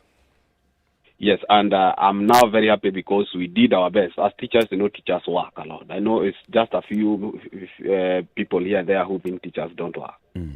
But we did work and we taught, and that's why you are seeing such results. Okay. It was a tough time where we used to come early in the morning first to do COVID things, COVID protocols, Yep.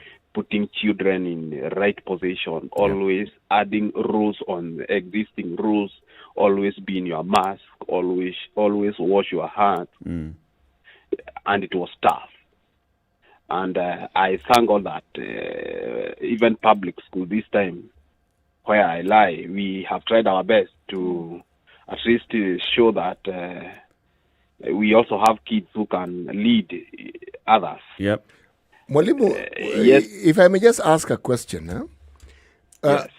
Would you say that the effort that schools make, both public and private, is they go the extra mile, they involve the parents to ensure that the candidates are given every opportunity to pass the exam. Would you say this is the case for the majority of our schools?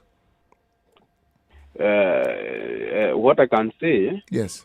in this year, because of the time shortage, and we had and all that, all these things taking place, our parents must have been involved.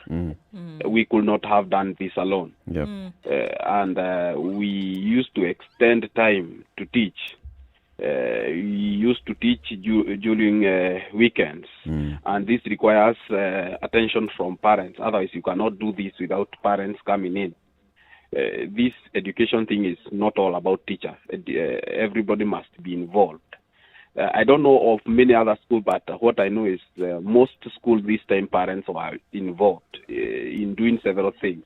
We used to combine even topics, teaching topics and other topics. We left them for the children to go home and try to do them on their own. So the parents were involved. So do you think, Mwalimu, that if you're looking at improving the system overall, beyond exams and everything, are you saying essentially that it needs to be a combined effort then between school and home, so we improve this system and have it be the go-to system for the country? Yes, I don't know you people if you have tried to check the new curriculum which is coming in place, the CBC. The CBC is a combination, and if you have children, you have seen. Yep. There are these things you are teaching in school and this teaching at home. And tomorrow I expect the children to come having done the assignment that I gave with their parents. So I think it has been bad that education had been left to teachers alone. But when we involve teachers, parents in the growing up of education of children, it becomes better. And without me forgetting, let me also say this to my fellow children who have special needs. You saw the special needs children have done also very nice. Yes. The first one had 420. And a kid with a disability performing that excellent, that means this child has done a lot. And I thank the ministry because of recognizing such kids. When we were doing our education, when we were growing up, no one recognized that. And when we recognize these children, I'm trying to think not only recognizing them, it's also good to recognize them and also place them in the right school, and they be given right equipment and materials so that they can also do very well in their KCSE. Because primary is just a one step. There's another step now for the high school. That's true. And so we want, by the time 4 years now to come, these children also to be felt again, and we shall be happy also when we see this thing doing well. Indeed. So we have done it. The public school have done it. Yes, we cannot defeat this private school yet, but at least we have done a step. And this mockery from the public that public school teachers do not teach, at least you come to an end. You've been vindicated. Yes. Thank you very much, Mwalimu, and well done. Thank you. Thank you very much. Joseph in Nairobi, good morning. Good morning, too. How are you? Very well, thanks. Okay, I want to go back to the first issue of searching for a chief justice. Okay. Kwa hiyo gazeti yenu ya Standard, you find there are tenders that are gazetted there, but you cannot apply and get that tender. Just try. Before the tender was gazetted, it went long time ago. But because the law says it must be gazetted, it was gazetted. So my take is, before Maraga left the office, there was already a chief justice. But now, the law says you must do the process. So you think this is just a waste of time? It's just an exercise to tick the boxes? Yes. Thank you very much, Joseph. We hear you. There are many other comments coming in on the issue of education, the education ministry, and being able to deliver the exam. Yegon says KCPE was handled in a way which it did not interfere with the progress of our kids. Harmonized and fair results. Heko Magoha. Victor Okoth says, congratulate the education sector for the work that they have done And I'm still tuned in from Kisumu City. What is Agri saying? Agri Momanyi. Well, interestingly, Agri says that Magoha punished private schools for a mistake committed by the Kenya National Examination Council. He should be reminded that the pupils in private are Kenyans, just like their counterparts in the public system. It's insanely impossible for 15 out of 20 top candidates to be from public schools. The result was a scam, a total scam. Why? Why does it have to be a scam? Because for the first time in a long time, you've seen that public schools have actually improved in their performance. And here we see that now folks on the other side of the divide are saying, because we've seen that improvement, there's a scam somewhere, and private schools are being punished. So he feels that the private schools have been punished for a mistake committed by NEC. Yes. What are they being punished for exactly? What's the background? Maybe, Agri, if you could just let us know the background of your complaint, because there's something we're missing here. An issue that came up where there was a tiff between the National Examinations Council and the private schools. He's so questioning how possible is it that 15 out of 20 top candidates have come from public schools. And that's what I'm saying. What has been the trend then? It should not be a far cry from reality that the public system is actually churning out these good results. That is what should be. That is actually what the case should be. That the system is solid, that the foundation is grounded, that you're churning out students who have learned well and then they're contributing to society later. The public system should actually be taking the credit for that. That is what it should be. So when it starts to happen, because it has been so skewed in the past, people are actually surprised, and that there must be a scam involved when you see that the public system is actually churning out these good results. Can you see how warped it has been? It has, because for the longest time, if you look at the history of this country, here I go again with history, the schools to go to are public schools. Yes. And if you're talking about top performances, it was public schools for the longest time. Then somewhere along the line, the same thing that happened with the Ministry of Health happened with the Ministry of Education. Somehow the private sector started doing the work that the public sector ought to be doing. Now, it makes perfect sense, because there was a time when just the sheer numbers of students who needed to be taught in a class made it almost impossible for proper learning to take place. Let me say this. With time, people learn to rectify it and to live with it and to work with it. That students, if you look at even the performances of what you call the public sector, most students who actually do well in, say, the Standard 8 exam, where do you think they go to? Public schools. So why then, for instance, would we be surprised which at the end of the 4 years in secondary school, why would you be surprised if the public schools do well when they started off with people who are already high performers? Yeah. Shouldn't be surprised. The vast majority of parents take their children to public schools. Now, there are private schools that are not necessarily expensive, but that's their first preference. Because many public schools have facilities that private schools don't have. It's just that a glaring mention of the things that we as Kenyans like to use as explanations. Somehow, with everything that we look at, there must be a scandal behind it. This is a thing. And I think here lies a unique opportunity for the ministry, for the entire system to ride on this victory, because a victory in any part, small or large, is a victory all the same. And I think here lies a unique opportunity for you to take this victory and then say, on what other levels can we then improve? Because what you do then is that you demolish then this kind of thinking, whereby it is that if you actually do well in the public system, and you can now extrapolate to other parts, you do well in government, you do well in public service, there must be a scam somewhere. Shouldn't be the case.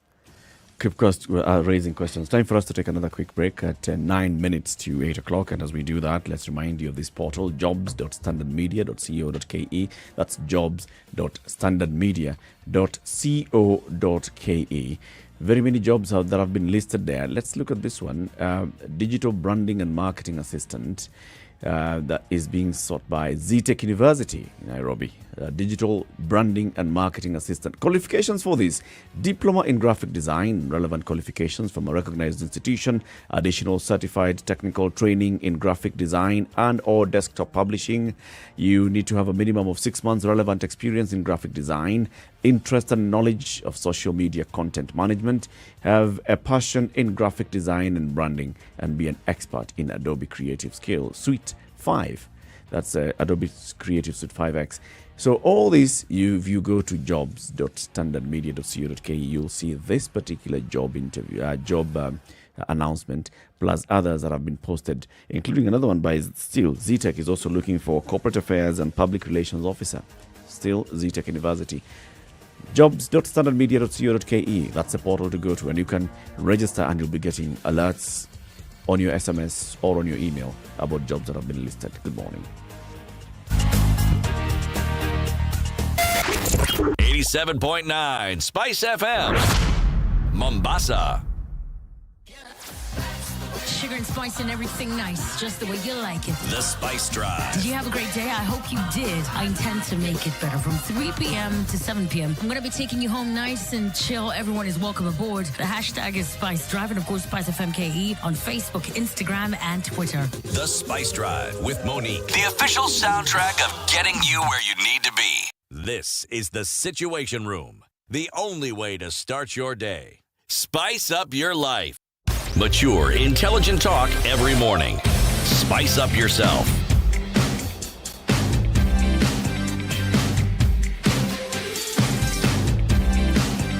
Mornings done right. 94.4 Spice It is FM. 8 minutes to 8. So what's that methali in Kiswahili? Or was it methali ya msemo? Kumpaka mafuta kwa mgongo wa chupa. Kupaka ye chupa ya mafuta kwa mgongo. Yes. Politicians. That is A certainly Kenyan politician. Ananipaka chupa ya mafuta kwa mgongo. Yes. Mgongo yangu iko karibu na La chupa chupa ya mafuta. Look, you know, when we're talking about this, something, well, occurred to me. It's an article that I looked at earlier on, but I wasn't certain whether it's something that I should just point to, because to me it's important. But it dovetails from the discussion we were having yesterday about women leaders in the world and their response to COVID and the positive results. Mm-hmm. And I agreed with our caller Elijah, and I said, I actually agree, because not forget just the research that has been done on this subject. Certain societies bring out certain types of people. And even as we are praising the Ministry of Education, there's something that must be said about what's happening in this country. Now, something that many people don't know. This gender parity and the gender rule that we discussed, we've been so involved in inequalities that have arisen that people don't even look at the actually ratification and the absence of that inequality within the setup of our system. For instance, did we know, for instance, that Kenya Power has 8 independent board members, and that 5 of them are women? Mm-hmm. The chairperson is even a lady. Mm-hmm. Okay. Do most people even know that of the 11 board members at KCB, again, 5 are women? Mm-hmm. Now, it's something to talk about and something that is actually of interest. So, when we say that the Ministry of Education has done something commendable, there are other commendable things that are actually happening in this country and meeting the very standards that we thought could not be met, which means it can be done. There are moves that are taking place. Yes, and they're not just moves, they are positive moves that are about to bring about change. And when it is directly associated with women, I think it's something that we must mention, because it is remarkable, isn't it? That's very true. Back to the phone line, 0719-012-600. Josh in Kisumu. How are you? I'm fine, thank you. How are you doing, guys? We're fine, thank you. Tend to disagree. In this country, everything is, or almost everybody is so corrupt in the sense that when I hear of such results, I don't know. I'm sorry, I cannot trust the education system. Why? But 15 out of 20. But it is what they have. It is what we have seen, what we see in the news every day, and the way our CS education is, his leadership, his chest thumping, his whatever he wants, he will get it. I am sorry, I am a bit adamant. I think there must be, like the caller who said earlier before, probably these have come. And I don't know why you guys, you are so sure that it cannot be. It can also be. We know things that happen in this country. Can we also ask you a question, if we may? Yes, Is there evidence to support this assertion that it is a scam? Even just a sliver, a small, slight evidence to show that this actually is not what it appears to be. To introduce doubt. I don't even have a single of it. But even the rest of the things that happen, they seem so real, only to find out that later this thing was a scam. So I am in that place that this government, whatever we have passed through, it is too soon for me to believe it. So essentially, your beef is not with the Ministry of Education, but it's with the government. And since the ministry belongs to the government, then something must be wrong with the ministry because there's something wrong with the government. There must be something wrong. But maybe let's wait. Time will tell. Time will tell. Yeah. Thank you very much. Thank you, Josh. Okay, karibu. Anthony in Mombasa. Hello. Hello, morning. Shikamoo kila mtu hapa. Marhaba kaka, uko mzima? Nashukuru niko mzima bwana.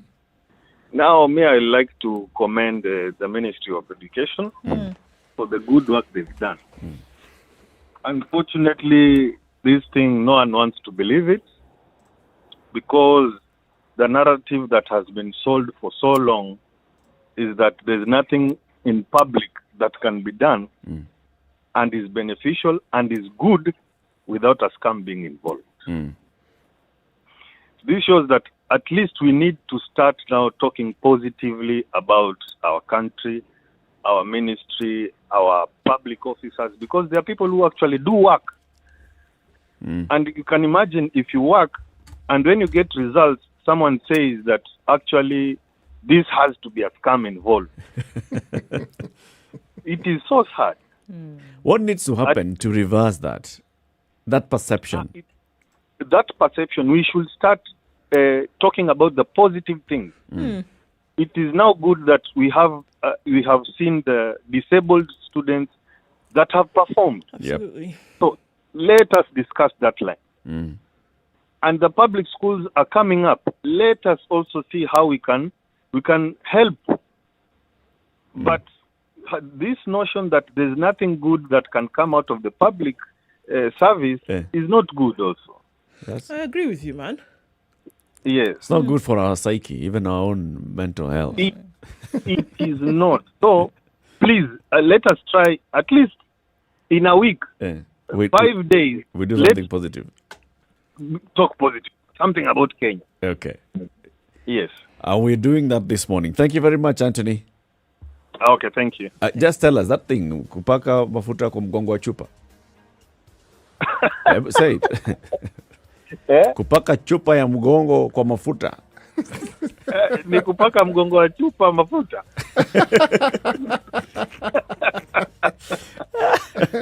This is Kenya's biggest conversation, the Situation Room. Keep it right here. In the next hour, we look at, the results and what they mean, especially to the people who have received their results. What does it mean? We know that the government has assured that it's going to be 100%. That's the policy of the government. 100% transition from primary to secondary. But then it also comes up with the kind of results that you got. Good morning. It's now 8 o'clock.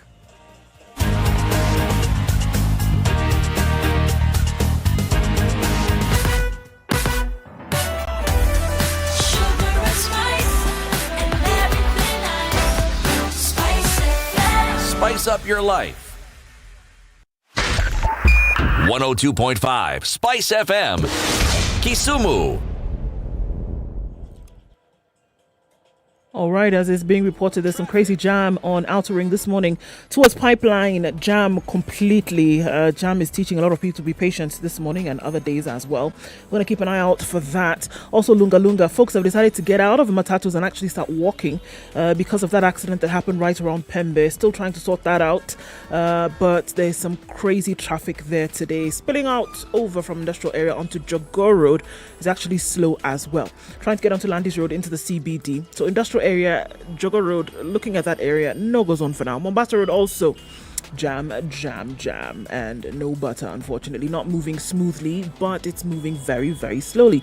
The Southern Bypass will offer you some good reprieve getting into the city. Also, the Eastern, as well as Red Hill, coming out of Westlands. Use those for this morning, should you need to. Westlands is not too bad, so you probably don't need the bypass, but you can use it for, nice leisurely ride through the city. Talk to us if you need to. SpiceFM KE on Twitter. Let's talk on text as well. 40127.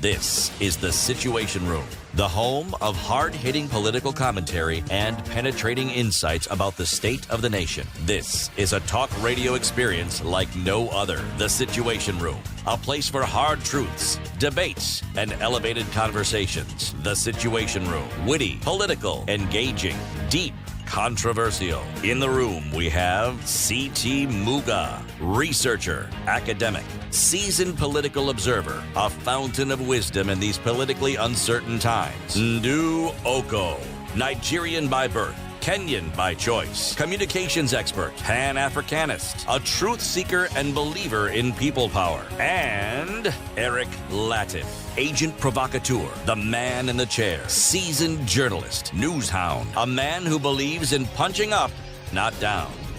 This is The It's Situation 2.5 Room. minutes after 8. This is Kenya's biggest conversation. It continues right here on SpiceFM, KTN Home, and online. City, today's proverb. Indeed, today's proverb. And may it be today's proverb only, and not tomorrow's proverb being read today. Okay. Lack of money is lack of friends. If you have money at your disposal, every dog and goat will claim to be related to you. Lack of money is equals lack of friends. If you have money, even dogs and goats will claim to be your relatives. Okay. So we continue the conversation on education and the results that we've seen from KCSE. Before you take us into the next phase, Ndu, maybe you should talk to IEBC. They talk to National Examinations Council. About the system. About the system. There's an SMS platform which is run by the National Examinations Council. Yes. Send your send your details to this number, and they send you back. and your immediately you results. receive your results. In fact, Josephine, do you know Josephine? Yesterday, she also sent the results. Mm. And it's so Yeah? professional, Josephine. Sent she also results. she sent her the details of her Technical son manager. Okay. to this whatever, right? And they're so proficient that they sent her back and said, actually, we've not announced them on a national scale just yet, but we will get back to you. And immediately they were announced. She got her She son's got it. results. It was fantastic. It was This good. is brilliant. It works. I think it's true. Just do that. That's, You want to know whether you have IEBC won an election. Just send an IEBC SMS. needs to have a tete-a-tete with the Ministry of Education. Figure this one out. It works seamlessly across the country. One server. And that result is also immediately available in the schools. The things going through my mind don't have anything to do with IBC consulting Kenya National Examination Council. It is how do we disband it? Neck. No, IEBC. IBC. And everybody should go home. Yes, how do we disband it? That's foremost in my mind. Okay. Any self-respecting organization, how can you present us with an option of buying equipment when we have equipment which works? No, it's full. A platform that has been used to manage an election. It's An not an exam. yes. Exam was the thing we're discussing in the thing. previous hour. It's election. Okay. Not only does it work, but it has been proven to work. And then you say it has kinks. Of course, it has kinks. Why then don't you improve? Kinks is information. It doesn't do this. It doesn't do this. Do it. And then you're telling us this about something which we all know. Everyone in this country has access to a phone if they don't own one, okay? And it's something called upgrade, okay? Upgrade means what it could do before, by pressing a few buttons, it can do more of the same. Can do better. Yes. And then you're telling us an equipment that cost us that amount of money doesn't have an upgrade. You're going to buy a new one. You want to buy a new one. And we're supposed to just listen and say that, okay, Go you're ahead following and buy. procedure. Now there's a tender being issued. How can this group be disbanded and sent home? And how can the DCI be asked to investigate these people in great degree and also taken in to help with investigations? So Relax, City. You know, When they become rich, you become their friends. Okay? So You'll what am I, the benefit. dog or the goat? You stand to benefit. Every dog has its day. Okay, results. Okay, so let's look at some numbers, right? 50.07%. That's the ratio of male candidates who wrote the 2020 KCP exam. 8.84% is the increase in the number of candidates from last year's exams compared to 2019. The proportion of registered candidates who did not sit the 2020 exams was 1.04. Girls top as overall outcome improves. Now, if you want to look at these numbers that we are looking at throughout that are being reported, it actually is a minimum in percentage in terms of those who sat the exam and yes, who did get results. So we're actually looking at a very few in terms of the overall who sat these exams. That means the majority of those who did sit and get results are not being talked about here. It would seem as if the interest lies just with these who got 400 and above or did very well across the country or in their county or in their school. And, it's almost as though they're guaranteed a place in school. Everybody's guaranteed a place in your next level. Everybody's guaranteed a place from this KCPE exam. Everybody's guaranteed a place in high school because the government does insist on 100% transition. But the spotlight is never shown on these students who did pass the exam, who did sit the exam and get their results and will go to high school. So are we still living in a culture whereby we're only seeking for top marks and not looking at what knowledge could have been imparted on these students? Did somebody who got a lower mark, for example, could they have done better if it was a bad exam sitting kind of day? Or over the 3 days, they just were not feeling up to scratch. Should we not also be giving attention to those who scored below 400, those who scored, middle of the range, 250, 250, will still go to high school and could be given a chance to do excellently well in high school? Yep.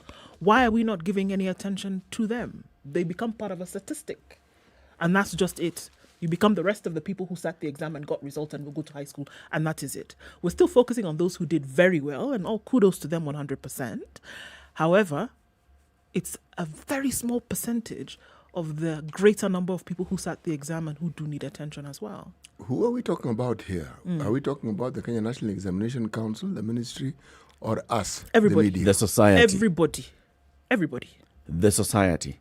If you look at the pictures that have been published today in the dailies, all right, and just for your information, the Standard this morning today's Standard has extensive coverage on the exam results.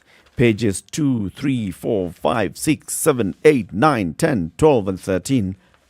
And the cover itself is all about the KCPE results, okay? So just grab your copy of the Standard. The question you're asking, CTC, is to whom is Ndu directing this question or this concern? I think it's for all of us. The photos that we see here are only of the children who scored 400 and above. Okay? Went to great lengths to get the photo, and these are fresh photos of these students. The schools that were open yesterday and children were coming to pick their results, and the celebration of, people coming with their relatives, is those who did well. How about those that scored in a school that had a 400 student with a 400 mark? There's somebody who had 200 and something mark. Did the 200 and something mark even get recognition from a teacher? Everybody's going to jump to that one. You've come, you're just walking into the school and you're like, guy, mimi ni mtoto wa nani? What do you think that makes that child feel? So, the censure is on our value system. Yes. And how it is, we express it, and how it is, we value achievement and the priorities we give it at the expense of everything else that should actually matter. Yeah. It would have been great also to see, and sure, it would take time to do an analysis of such, but are we looking at improved learning? Sure, we have a new system that's coming into place that now takes knowledge in a total encompassing way. That you're looking at knowledge and not just passing exams, but it would seem as if that's it. That still the attention is, whether it's from ministry, whether it's from teachers, whether it's from parents, that the marker that you're using to see whether we succeeded is if somebody has high marks. That's it. And that if they didn't have high marks, they didn't do well. The same Josephine I'm talking about went into a stupor yesterday, and she was very sad because of the results that her son got. Very sad. We did not do anything in the house yesterday because she was upset. And it is about the number. If you don't mind us asking, what was the score? It was 297. Okay. 297 is above average. It is. The average, 500 divided by 2 is 250. So this child scored 290, close to 300. They are going to secondary school, guaranteed. But the parent is sad. You can imagine the child. The child did not eat for the rest of the day. Child is completely devastated. I have let everybody down. I've let myself down. What's going to become of me? What shall I get? That's it. Yeah. And it's because of what we've planted in ourselves. Is there a way for us to tweak this?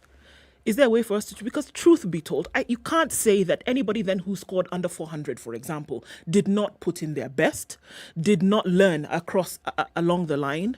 You can't guarantee that those who did, and not taking away from their victory or glory in any way whatsoever, but you cannot guarantee and say that those who scored 400 and above have a better impartation of knowledge than those who didn't, for example.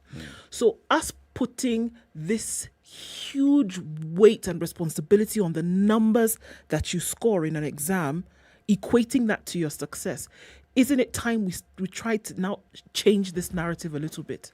Because that person who did not score 400 right now is in a stupor thinking, my goodness, I didn't achieve, I did not succeed, and I'm going to have this cloud of doom over me for a very long time. You know that narrative you speak of, huh? There was a time when it was understood that at every stage of someone's education, even in primary and secondary, there were exams. Huh?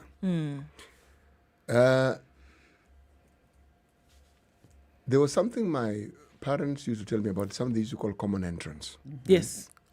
A common entrance exam. It wasn't KCP, it was before then. Then you did your KCP, CP, whatever it was called, you got to Form 2 Kenya Junior. Now, the reason why they had these exams, they were to enable those who were in charge of the education system to determine the direction that one could take. Now, remember, we're talking about an era where they were clear. There were village polytechnics, but there were also technical schools. Most schools had some form of technical education, but there were schools that focused, yes, you had some of these academic subjects, but you focused on the technical subjects more. So you could lean in a certain direction. Then there were the Form 4 exams, then there were the Form 6 exams, and so forth. There was one university, and it was the height of prestige to go to university. But, again, complementing that era was you didn't need to go to university to get a job. You could get a job after Form 2, Form 4, Form 6. You could go for training. All these things were available. Somewhere along the line, these things got muddied up so that the focus was from Standard 7, you go to Form 1 to Form 2 to Form 4. From there, you go to university, then job. Anything in between did not matter. So that helped the leaning towards this high performance because it was seen the end result had to be university. So that anything in between, if you got a diploma, it was not quite it. And when you look at the educational learning that then came into being to offer people an opportunity to actually study outside working hours, people jumped to it. Simply because that has been our focus. Now we're asking, how do you turn this around? Sure. Look at the positive side of it. This competitive edge has made this country very competitive even on the world market when it comes to jobs, because we are a very competitive people when it comes to that. Some of our neighbors dislike it for that very reason. We are competitive to the point of being blindly competitive. Okay? Do we want to overhaul it? Do we want to taper it? Do we want to provide alternatives that are clear and are as laudable as the so-called academic education that people hanker for? Now, remember, we've had a discussion in this very, very room about the technical university that the Federal Republic of Germany wanted to bequeath our nation. All right? In that country, that aspect of training after school education is very pronounced. And it is not considered shameful or demeaning for somebody to end. In fact, it is considered to be a plus to head in that direction. When you go to TVET. Oh, yes. Yes. Because what you know is that, first of all, the earnings are excellent in TVET or the aftermath of TVET. So if we're talking about changing the minds, are we ready to provide the support system that enables people to actually understand that not doing as excellently as you hoped academically is not the end? Because what you're talking about is someone feeling the end is nigh. Yeah. It has arrived. This is it. I'm a failure. Finished. Done. I failed. So and so passed, and I was in the same class with them. I failed. I think if you look at what the government has basically been doing, this is one of those other things that I can say the government has actually been trying to do the positive thing. That thing of ensuring there is 100% transition and guaranteeing that every child in the Republic has access to basic education up to Form 4, that's a good thing. It's an excellent thing. Because it gives you time. Yes, the exam is for assessment purposes, for grading, for continuous assessment. It's important. And remember also, there's a time when they used to come up with which schools performed better. And they even started changing that.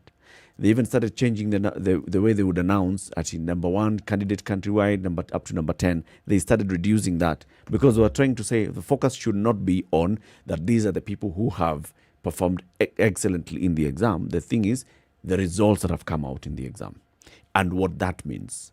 That is a positive move that was started by the government a couple of years back, but we are slow to catch up. We are slow to catch on to that. We as a society are still sitting at that point where, yes, you ask, so what did your child score? In fact, if you look at what was happening yesterday, those whose children scored very good grades were not waiting to be asked. They were announcing. Those who felt disappointed because of the kind of score that their children got were not talking. You had to prompt to ask, okay, so where results are out, how did they perform? Amejaribu, and you give the results. But if you look at it from how the performance was this year compared even to last year, those that scored 400 marks and above were 8,091. It was a slight drop from the previous year of 9,770. That is it. Those that scored 300 to 399, 282,000 students scored between 300 and 399. This is an improvement from the previous year where it was only 243,000 students. Those that scored 200 up to 299, 589,000 students scored between 200 and 299. This is now the largest group where you have the largest number of students in this band. 200 to 299, 589,027. An improvement from the previous year where it was 566,000. Those that scored between 1 mark and 99 marks were only 307. A major improvement from the previous year, which had 1,393 who scored less than 100 marks. Now, this is already something positive in terms of are students able to sit an exam? Are students able to express themselves in an exam? Because that's what the assessment is all about.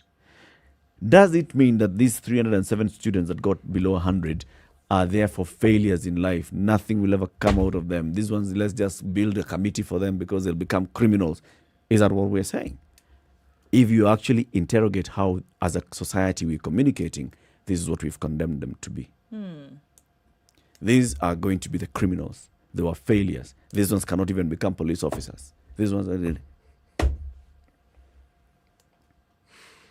By the time you look at their marks and they've pushed away, because that's the thing. The question often is then, what marks did you get? What were your score? Because then the answer that you give, the decisions that you make thereafter, or the mindset that you form as a result of that, the mindset that you form is then as a result of those scores that they told you about.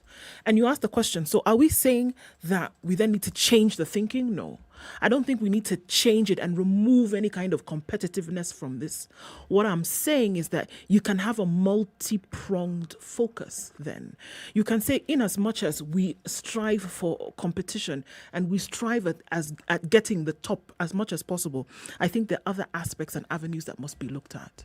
We said, for example, somebody could come out as an A student, for example. They got the top marks, 90, 90, 90, got straight A's. But then the ability to hold a conversation or the ability to present something in front of people doesn't exist. You have people who've done excellently well in other areas, didn't get the top marks, but are flourishing. So I am saying that to embrace everything that this individual is able to do is a way in which we can get away from this, because those who feel that they have not been able to succeed by virtue of the fact that they didn't get the top marks, there's no telling the effect that it has on them psychologically. And it's not about being too sensitive or over emotional. It's a fact that because you didn't get carried on the shoulders of whomever, because you didn't score the marks, suddenly feeling as if then, all right, then that means I didn't succeed. Whereas you did. And whereas the opportunities for you to succeed abound. But where's the emphasis? And I think that we can have multi-pronged emphases. We can. And I think that's how we need to now start to alter the thinking. How do we change this, though? How do we change this? Because let's be honest, as a parent, you want the best for your child. And some of those indicators are these assessments. You want to celebrate your child's achievements. That's why you attend swimming galas, you attend the sporting days, you attend, and if your child is among those that are on the podium, you walk around, you feel good because you want the best for your child. You're investing a lot in their education because you want the best for them. Now, one of the indicators that they are actually doing well is the result. Is it so how do we change? Is it that they're doing well or that they passed an exam? Yeah. One of the indicators that they are doing well is the result.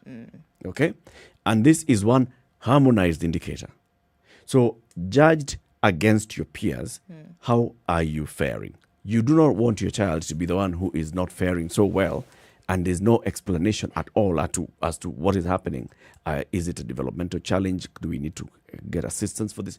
You ask yourself all those questions. I mean, if your child is actually not scoring, this is the reality of what we as parents do and are. How do we start changing that and saying, all right, no, it's okay. It doesn't mean that if you did not get that high score, that then you're not a success. How do you start to change that thinking where forever, for the longest time, it has been benchmarked on the high grade. The high grade essentially means that you're doing well. Yeah, it's what you score, and then from that point is which school did you go to? Did you go to a national school, an extra county school, or a county school, or did you go to your local Harambe? If you go to a school, went to a school that has a long name, secondary school, that's different from if you went to something high school. It's different if you went to something school. And something academy. Different. How do we change this mindset? We'll be picking your calls after this quick break. 0719-012-600. There are very many thousands, hundreds of thousands of students who did not score 400 and above. Hundreds of thousands of students who did not score 300 and above. Hundreds of thousands of students who scored 200 and below. What do we tell them? And how do we change our own mindset? 24 minutes after 8. Keep it right here. The conversation continues after this break. This is the Situation Room, the only way to start your day. Spice up your life. 24/7, around the world, non-stop. This is SpiceFM. Kuza Broadcasting Awards 2021 is here. KTN Home has been selected as the People's Choice TV station, and we need your help to bring the award home. To vote for KTN Home as your favorite broadcaster in the People's Choice Award category, SMS the word Kuza to 15601 and follow the prompts. Voting ends on 23rd April 2021. Voting is absolutely free.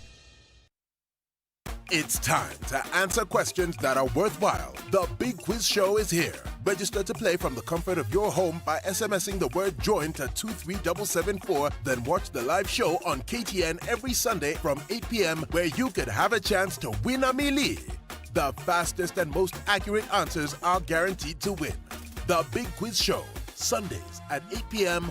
only on KTN.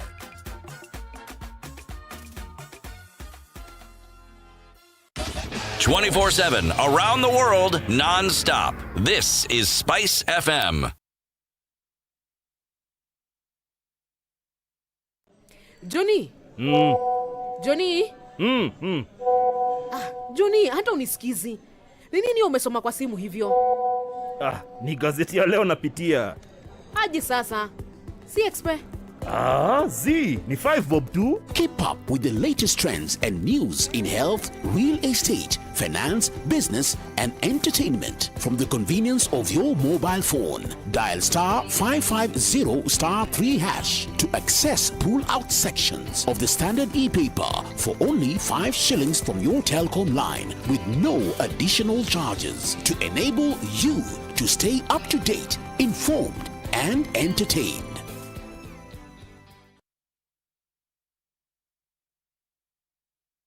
We've been all through it, you know.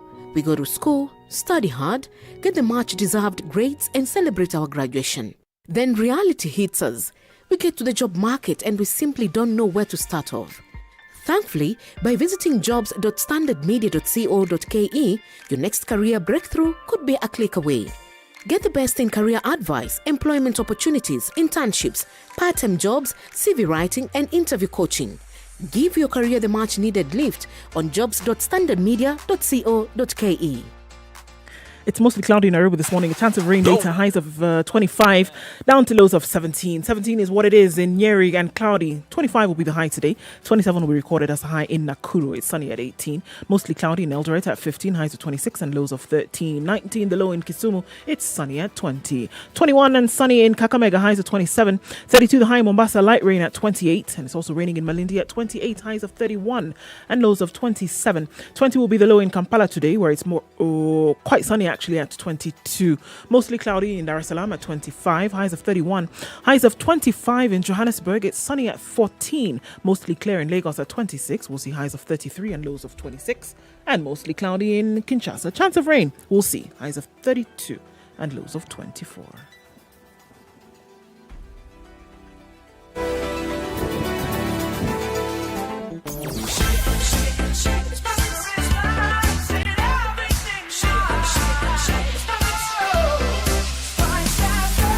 Spice up your life.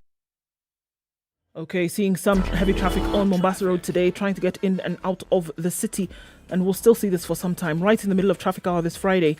Keep an eye on this for now. We're also seeing that Lunga, that accident caused a major snarl up along Donholm Road and Outer Ring. Mayanja Road from Donholm. Use that if you can, because the others are jam-packed, not moving at all. Let's see. Guys have been on a standstill for the last 30 minutes, and hopefully that we can clear this up. But for now, if you're stuck there, you're stuck. Also, getting into the city from Westlands, that looks good, as well as it does from Thika Road, Langata Road, Gong Road, looking pretty good this morning. You're going to be stuck around Bagathi Way, coming up from Langata Road, as we avoid that Nyayo Stadium stretch. Okay? Let's keep an eye on things and see how it opens up. Hopefully it does. Where it does open up, let us know, won't you? SpiceFM on Twitter. That's how you can get in touch.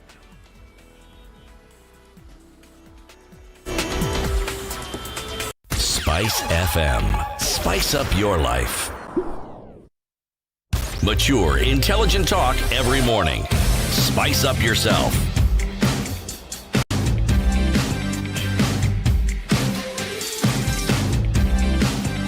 Mornings done right. 94.4 Spice FM, Nairobi. Eric Latif and Spice FM, KTN Home and online, looking at the KCPE results that were announced yesterday, released yesterday, and the performance of all the 1.179 million pupils. So those that scored below 300, for instance, did they fail?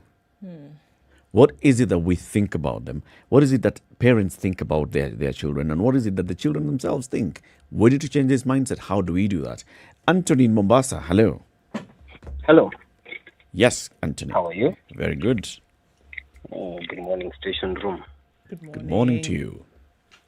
Yes. I did my paper back in the Form 4 paper back in 1993. That can approximately tell you how old I am. And there was a issue of exam leakage. And what happened is there was a group of boys. I was learning in a school in Muranga. So there were these boys from Nairobi. And one of them had a sister in a national school. And somehow they got a leakage of the examination. So these guys were closing them, waking up at midnight, learning through the paper, until when we realized what is happening, we had to steal it from them. And I'm telling you, the paper they had is exactly what came on the examination day. So this leakage of examination, there's the cheating that comes from the students themselves when they are doing the papers, and there's cheating from the teachers and the parents. Some of these private schools or national schools, somehow they are able to access the paper before even the exam starts. And they coach their students as per the questions that will come. So you already know this question will be there in the paper. And the teacher coaches on that. And I think it leaks from the National Examination Council. So your point is that the leakage is still rampant? It is still up to today. And then these parents who buy papers for their students, or for their children, I would call them fools. Because when you buy a paper, or a teacher buys a paper to coach the student, you are not helping that children. You are not helping them. Have you ever passed somewhere, looked at a engineering structure, maybe on the road and somewhere, and then you look at it as you wonder, was there an engineer here? So these are the kind of engineers we are releasing out. It starts from Doctors that level. who prescribe wrong medicine, wrong diagnosis. People who never, they went to university, yes, they learned medicine, yes, but they were cheating on the exams they were doing. So these people. So if we just follow that school of thought, Anthony, now that you got leakage for your KCSE, yes, what can we say about you? It was just one paper. And I can say, and I can say one thing. I can say this. It helped. It helped. So you tell us. But for me, I did my best for the other papers because it's only one paper we got, and we did it because some people are having advantage over us. Why should we let them have advantage over us? We have to get the same advantage. So when you come to the situation on the ground, an education system. And so today, Anthony, in your 40s, now that you've told us we can guess. Yes. If you heard from another parent or from your child that so and so's parent has access to an exam paper, would you get the same for your child? I mean, because another parent is getting a due advantage. I wouldn't. Okay. Because I know I'll not be helping my kid. In fact, it's like I can compare it to this. You go buy a driving license, you give to your kid, and you tell them, here is the vehicle. Go and drive. You are killing that kid. That's true. Thank you, Anthony. And the system we have, I think the government of it, that's why they talk of changing the system of learning so that we have a win-win situation. No kid is a loser. Yep. Even if the kid performs and gets 70 out of 500, that kid has a potential in him or her. That's there are things, and they can perform better. There are things they can. We've seen people. I have a friend of mine who performed very poorly when we were in school. And nowadays, he's driving a big car. He's living a good life because he went to a tertiary education center, learned what was in him, and today he's eating out of what he learned from the tertiary education center. Good We stuff. don't all have to go to universities, no. Good stuff. Thank you, Anthony. John in Elbagon, good morning. Morning, how are you? Salama. Yes, now I'm just wondering, the issue we are discussing, is it a Kenyan thing or is it a human thing? Which one? The issue of elevating those people who have done well. I don't think it's a Kenyan thing. It's a global thing. It's a global thing. And I don't think it is something we can change because it is, and it is in every industry, it's not just education. In football, I mean, in film industry, that's why people get awards. I've just had an advert there about Kuza Award. Yeah. So it's not an education thing. I don't think if we can change it. We just have to learn to live with it. There'll always be people that will be better than others and they'll be celebrated.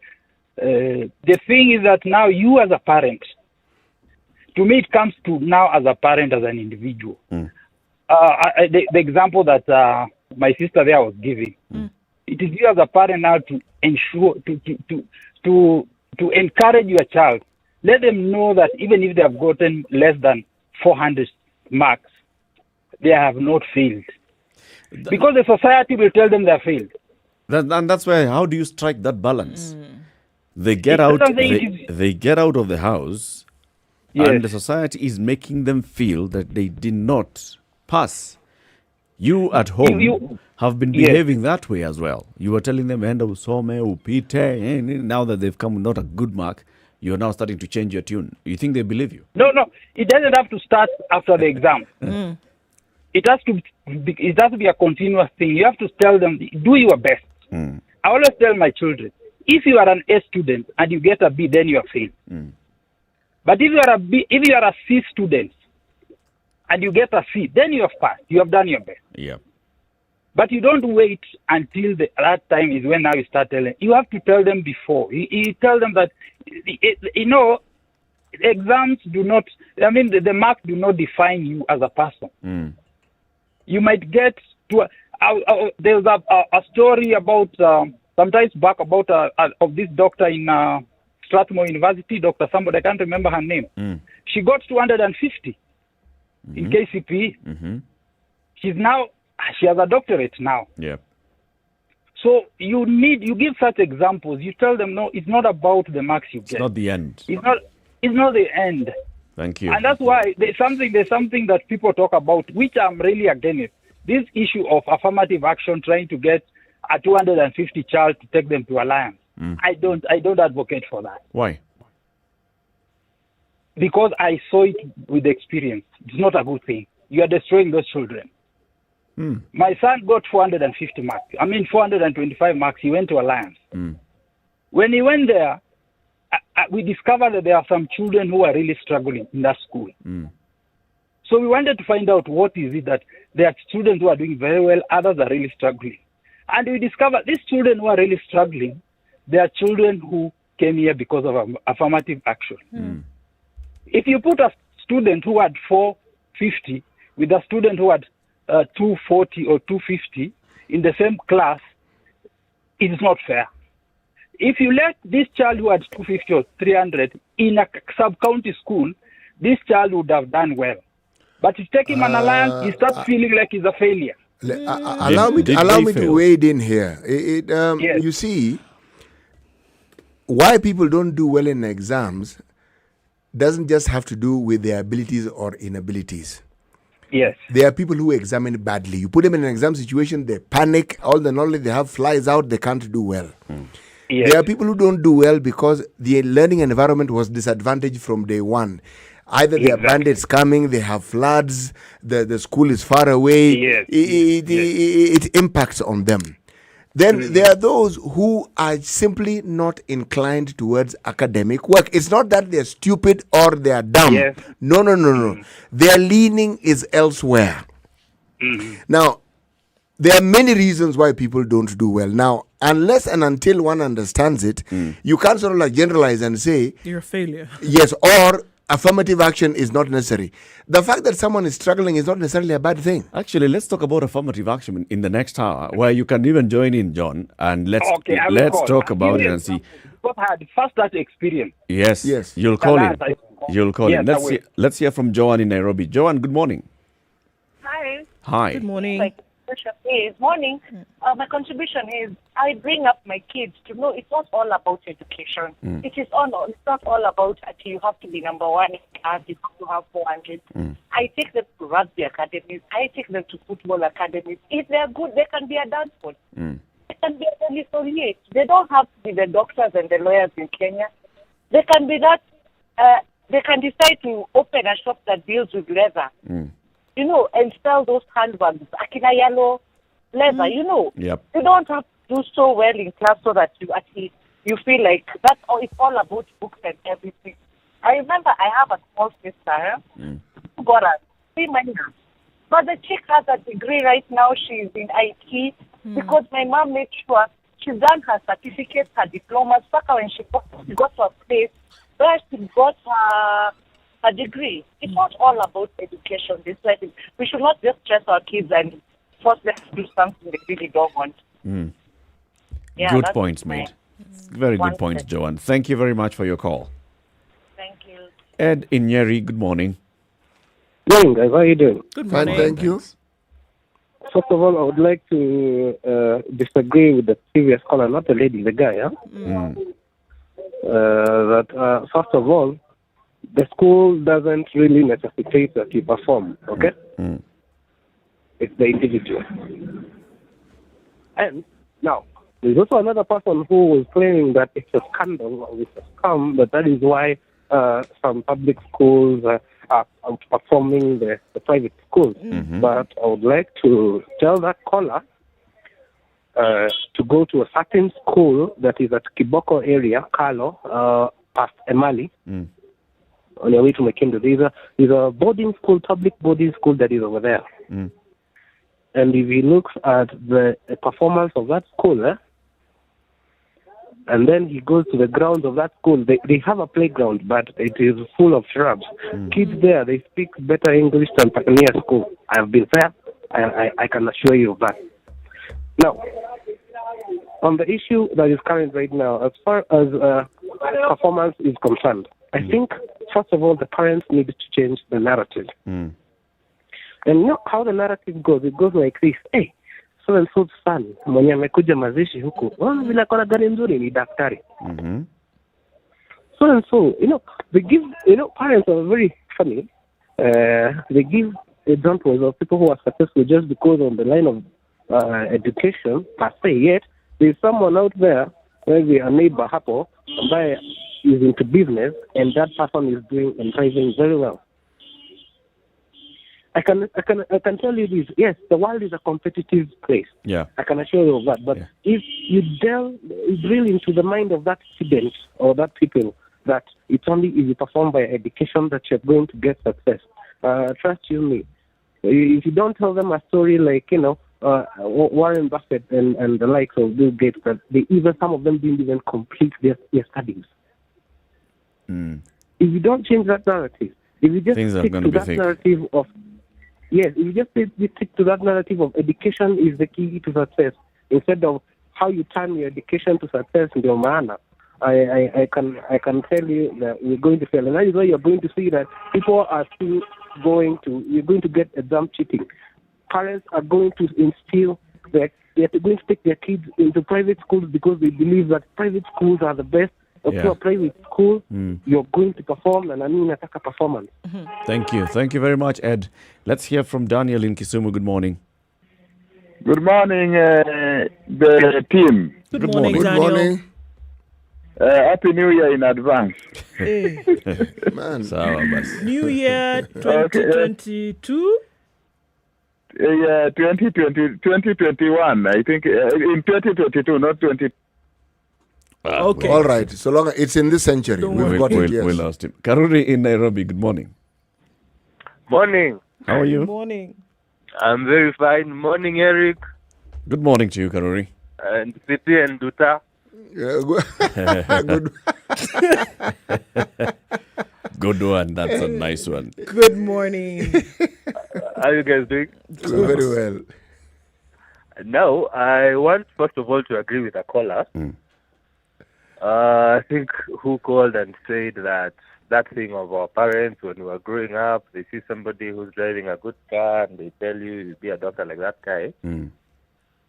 If you are from my generation, okay, I mean my mid-30s, you can't blame our parents because that's what they saw. And people who were successful then were successful because of education. But now my problem is, when I was in campus, I am not trying to belittle any region, but I interacted with people from the coast. And I don't want to be political, but I think there were a lot of examination irregularities that was going on in that area. Because even when we were in campus, you could see the pressure of the students you were with in campus trying to look for exams for their siblings in high school and primary there. And if you interacted with them, I think I got to find that there was this pressure of guys used to really perform in that area, and they really used to believe that you have to, access these exams for you to do well. And I think that's just an example of the pressure that students have piled up from themselves because the parents are telling you that there is no way out other than scoring extremely highly in the exams, which is creating, I think, a lot of pressure in the students in the academic system. Karuri, can I ask you a question? Yes. Is it that these people want to achieve the highest possible goals irrespective of how they achieve it, or is this a commentary on the social norms and values that we have where cheating is okay? I think it's the latter. There are people who have been accustomed that you have to pass whichever way. And even if I think there's a caller you were asking whether if he found an examination paper for the son, whether he'd buy it. And he said no. But I am sure if you ask like 70 or 60% of the parents right now, if you could get an advantage, you buy it. Think about it. They will. So how do we change this? I think that's something that now we have to talk. They are trying to do it with this CBC curriculum. I don't know whether they're going to be successful. Trying to show that also art and other things can also be used as a way to create somebody. But I think they still have a very long way to go. It's still a long way out. Very far. We're still very far from there. If you talk to anyone, even in the village, they still try to link high academic grades to prosperity, and they show you that there is no other way out. And in your opinion, is there a way out? There is. And that way out is? Okay, I'll give you an example. When we used to be in school, there used to be students who were good. Even during the semester or during the term, you see this is a person, he understands what is being taught in class. But during the exam day, the guy is sweating from his palms, he's panicking, Yep. Now, if you find a way to stagger that process of grading students in a way where it is not just one single exam that determines your whole future, I think that can help. That would work, and that's what the CBC is trying to do. Thank you very much, Karuri. Asante. Dr. Mike in Nairobi, good morning. Hi, how are you? Good morning. Good morning, Mike. Oh, great. Now, I'm one of the few who had to go through 4 schools to attend to attain the grade that I attained, only because my parents knew the only way for me to succeed in life is passing an exam. So what happened? The first exam I did, I got, I think, a C. This is in The primary second school one- or high school? High school. In fact, I failed my primary. Those years we were doing out of 700. I did not fail because I was really an average student per se. Got a 300 and I think 355. Yeah. Mm-hmm. So come high school, I get C plate in one school that I went to. So my parents said, no, this is not enough. Let's take him to another school. I went there, I improved with 1 grade, a C plus. Then, until I went to the third one, that's when I managed to join one of the medical schools. Mm-hmm. So, then the question is, did the effort that I put in the third school, was it more than what I did in the other two? No. Absolutely not. So how would you explain doing better in the third school, Mike? How would you explain that is where now I need your wisdom, City. Because the moment I was given an exam in the third school, the first exam I did, I remember I got a D minus because in as much as I was among the best students in my previous 2 schools, apparently the kind of answers I was giving in this current scenario were out completely. And trust me, in the previous 2 schools were the best answers, and I would get, especially the chemistry. I remember one question that I really answered passionately, and I failed in in the third school that I attended. Apparently, so what am I saying in this? The mode of instruction inside the teaching culture in some of these schools. In fact, for my son, I would really be so keen in the school he attends, because he might be inherently gifted in some of those studies, in some of those subjects. Because until I went to my third school, that's when I realized I'm good in the sciences, I'm good in math. Not because I had carried any skill from the previous 2 schools. No, absolutely not.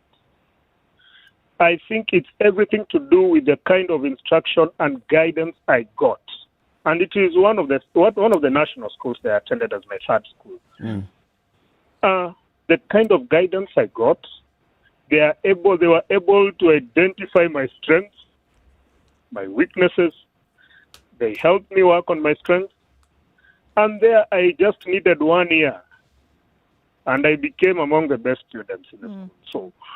So, at the end of the day, and that is why I really love it that Magoha is there, the teaching culture in most of the schools, let's face it, this one you'll never be told, but I've faced it. Because if I can actually apply the same skills that I got in 2 previous schools in one of these schools, or in the third school, and I find that I'm completely off. And I know most of the students up to now in that school, if they have not changed it, that's what's happening. Yes. So do you think it is possible then to shift this mentality from those high marks, from what you're saying, is that anybody can get high marks if that's what the focus is, but if we could shift the mentality to realize that maybe the students need something more and the focus can be on a holistic form of education as opposed to just attaining high marks, because the verdict would have been that Mike failed and that's it, right? And in fact that was the verdict. But here you are having gone to another school and another kind of focus was given. That is it. Mike, you asked a question. Yes. And let me answer. They are what in education terms they call late bloomers. Late what? Bloomers. People who seem to struggle and then at some point they seem to pick up and it's like they're now turbocharged. Okay. And they just move along. And then there are cases where and this is why you find there are people who favor smaller numbers in classes. And in some of the more advanced countries, they have more than one teacher in a class so that the students can get as much attention as they possibly can. The reason behind this is that so that you understand the students, their weaknesses, their strengths, their abilities. Some students may have learning disabilities. Some may just have learning hiccups, meaning it's not a disability, but the manner in which that subject was introduced put them off that subject. Now, when they get somebody who actually explained it in a way that they can resonate with, they then do very well in that subject. Okay. But then the odd thing with students is that sometimes they also need to like their teachers. Students can do badly in a subject simply because they don't like their teacher. Yeah. And they will do badly so that they can punish the teacher. Oh, all right. I mean, it doesn't quite work that way. Which of it was those? But the truth of the matter is this, Mike. Huh? Yes. Sometimes it can be a combination of very many things. Huh? Hmm. But the ability for a student to learn has to do with how they can be gotten to take an interest in learning. Okay. And sometimes that personal attention to the student is what enables them to feel that, yes, they are now in a place where, one, they have been given the attention that they need. And so they also get to align their learning abilities to the atmosphere within which they're learning. Oh, great. Yes. Mike, thank you very much for sharing your own personal experience. Thank you so much. Now you see, because your parents insisted on you getting good marks, you're now a doctor. Mike, He's please gone. leave Eric alone. 4 minutes to 9 o'clock. This is Kenya's biggest conversation. Thank you very much for watching us on KTN Home. Switch over to SpiceFM. In the next hour, we'll have a conversation about what was raised here. Now, about affirmative action.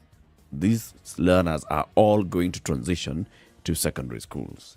What schools? Either national school, extra county school, that's used to be the former provincial schools, or county schools, or the local schools.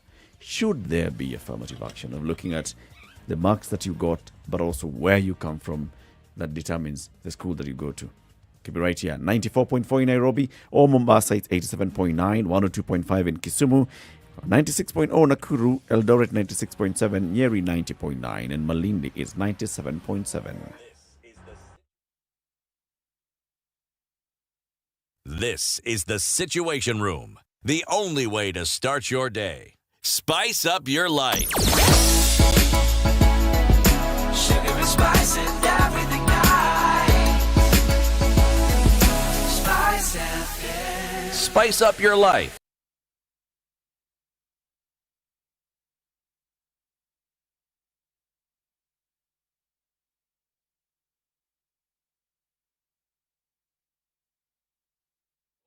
All right, 3 minutes to 9, City. So the late bloomers, then, as you describe them, you see, once they sit this one exam and you get the marks that you got, and then later in life, you start, getting turbocharged. But the marks that you got are the ones that determine also the kind of school you went to in high school, or if it's a secondary school, the kind of course that you went to take in university. Very true indeed. So how do you then balance it out and ensure that everybody gets a fair chance at what they're good at? Or the what education ministries will tell you that is what they're always working towards, but it doesn't always quite work out that way. Now, when it comes to the push that parents give, one forgets that parents actually understand their children. Mm-hmm. And they even know the children's abilities. And so what they're doing is what any parent would do. They want the child to achieve the best potential, and they're doing it in the best way they can. Sometimes that wish can be misguided. For instance, in the time when I was in high school, there was this push by parents for everybody to be a scientist. Not all of us could be scientists. Some of us could not make head or tail of what was happening in some of those science subjects. Beyond playing around with the acid and putting it on people's seats. And we knew this was a Bunsen burner. And this was a pipette. Yes, that we figured. And this was a test tube. Now, beyond that, everything else that followed was actually Greek. Yeah. You know what? I think one of the things, though, that's kind of missing from this, or what was missing, is that folks are not listening to the most important subject in this process, and that's the learner, the child.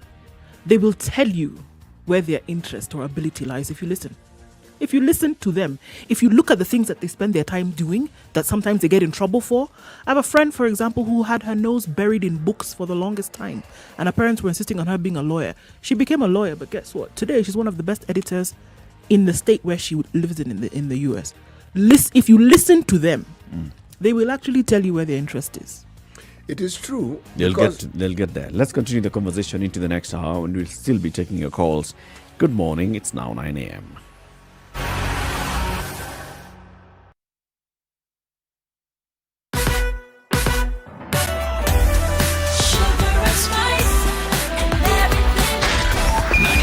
.4 Spice FM, Nairobi.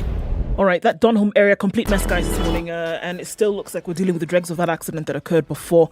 So we need to watch out for this one. Still, then it affects areas going into industrial area. From the Lunga area now, then spilling over to Donholm. Use the Yanja route is the option that we are being given this morning. Mombasa Road as well, outbound to the city, also is picked up. So there's an inspection by police on Gong Road this morning. And it's causing some traffic, so they're stopping everybody to find out what's going on in your vehicle, and that in turn is causing traffic, so just hang tight for that one. All right. Still looking at from Nyeri roundabout through to Bunyala Road, that's closed, you can't use that. So going on to Langata Road and then using Bagadhiwe, that's the option. So it's some traffic there. So still in the middle of traffic hour. Let's see how it unfolds, about an hour or so, but that's what we're dealing with for now this Friday.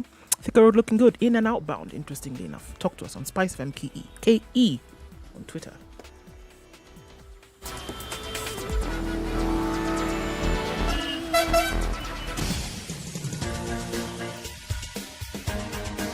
This is The Situation Room, the home of hard-hitting political commentary and penetrating insights about the state of the nation. This is a talk radio experience like no other. The Situation Room, a place for hard truths, debates, and elevated conversations. The Situation Room, witty, political, engaging, deep, controversial. In the room, we have C.T. Muga, researcher, academic, seasoned political observer, a fountain of wisdom in these politically uncertain times. Ndu Oko, Nigerian by birth, Kenyan by choice, communications expert, Pan-Africanist, a truth seeker and believer in people power, and Eric Latif, agent provocateur, the man in the chair, seasoned journalist, news hound, a man who believes in punching up, not down. This is The Situation Room. 2.5 minutes after 9. The only way to start your day. Continues. CT, today's proverb. Lack of money is lack of friends.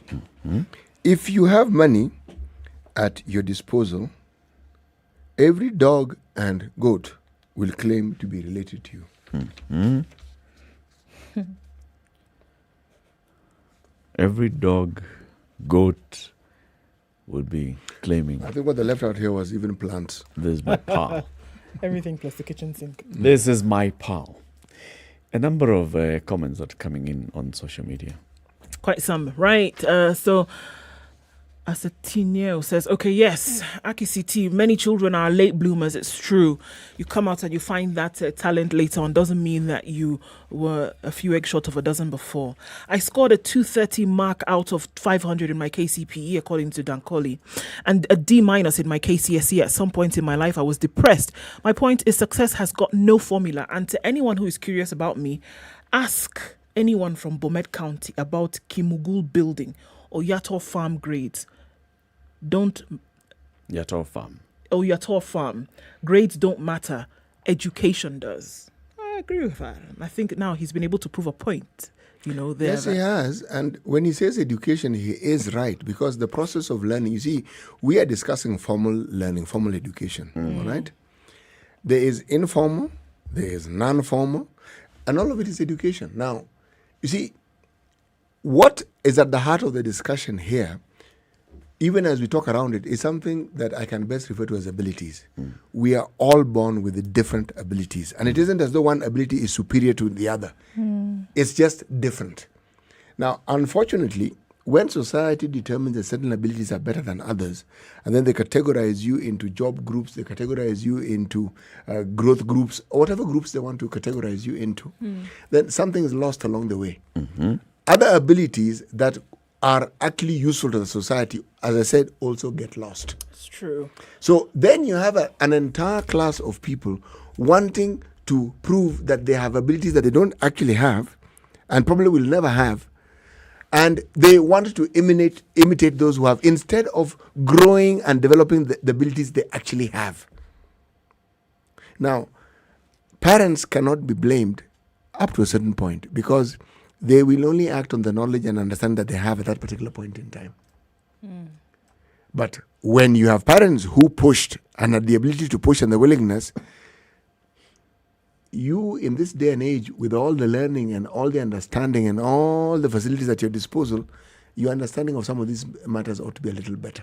Sure, I think But so. people still want to function as though they're their parents. And yet they have more knowledge at their disposal than their parents ever had. And things Now have those opened ones, up. yes, Yeah. and those ones don't have an excuse. Sure, things have opened up in a manner that really, you shouldn't actually have that excuse. It's interesting because Edward Nganga talks about if we could use education as a parameter, then generally speaking, our education has only been well reflected in corruption in our society. All right, corruption finds its way right from pushing our kids to perform well. Hence, the cheating spirit takes the order of the day. And he's given an example of a young boy who, in class, always got in trouble for doodling on his paper. Right, so teacher is teaching, he's doodling, without realizing that, without taking the time to actually find out what's going on with this kid. Later on, he's hired by some of the top restaurants in his city to doodle on their walls, caricatures on their walls that serve as design. Would you not say that guy turned out to be somebody successful?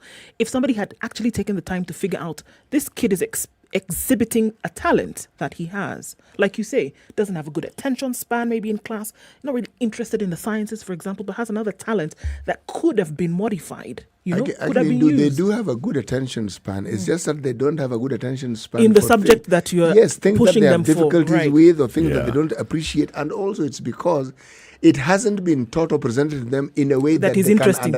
They can understand. If you find a teacher who actually understands how to apply their trade, they will seek to explain it in a way that can be understood. Now, the children who have challenges, you then have to find, how do I get these children to understand this? Because clearly, the way the others do, they don't. They will not get it. Yes. But you can get them to understand it. It's that bother and time which sometimes people don't want to apply themselves to. So bring the conversation to what John from Elbagon raised, right? The issue of affirmative action when it comes to Form 1 selection, for example. And what's been happening over the very many years is you look at not just the marks, but you look at marks and then also you look at the regions. Though this particular region or this particular county, this was the performance, the mean performance. The highest performance here came from this number of marks. So wanting to ensure that you balance it all out and give access to these learners to some of the best schools in the country. So some student will score 400 marks or 380 marks from a private school in Nairobi. Another student will score 320 marks from a public school in West Pokot. Would you say that the one in West Pokot and the one in West Pokot who got 320 and the one in Nairobi, in a private school in Nairobi, one of those, nice academies, group of schools, was taking a bus to school, has access to electricity, internet, extra tuition, and the boy or girl from West Pokot who was walking to school, had to look after cattle, had to do all these things, had to wade through attacks in some cases, the floods, and went through all those challenges, and in a public school, learning under a tree in some cases. Can you say that those ones were basically being graded the same? I hear what John is saying, and basically I'm raising this topic, and off the bat I'm saying I support that system of affirmative action because it ensures that child is also recognized. Given an opportunity. Give that opportunity. In fact, that child, if that child was actually, if you scored 320 under those conditions, you're genius. You are really, really doing well. Give that opportunity to that child to go to Alliance. Sure, change the circumstances around which they are operating and see if they would not perform even, much more than somebody else who lived in different circumstances. You change the environment. So yes, so you're seeing that in this particular environment, this person has performed like this, and there's hardship that's being flung at them from different. Now, remove that hardship, give them another platform through which they can perform, and then see. It doesn't guarantee better results, but it gives the opportunity, I would say. When you talk about this competitive edge that we speak about in Kenya, it's because we're looking at Kenya and probably looking at the region. If you moved out of this region and probably went to the Far East, what we think is competitive here is a joke. It's nothing. It's nothing. The things parents do to get their children into schools that they consider to be the best schools. The length of time students are expected to study. We were complaining about the 844 system here. Okay? 9 o'clock is late. It is like someone talking about an external realm from this particular planet. But that's the extent to which they go. So that learning is no longer just learning. It's a family investment. It's a community investment. It's a community project. And it takes center stage. It goes before anything else that you can think of. And more importantly, at the end of it, it's family prestige.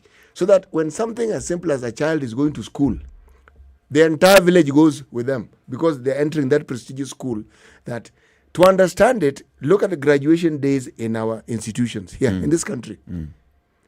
Bus loads of individuals come to escort one individual. Yes. It tells you just how important this thing is. I work in the region of Kenyatta National Hospitals, and we have KMTC there.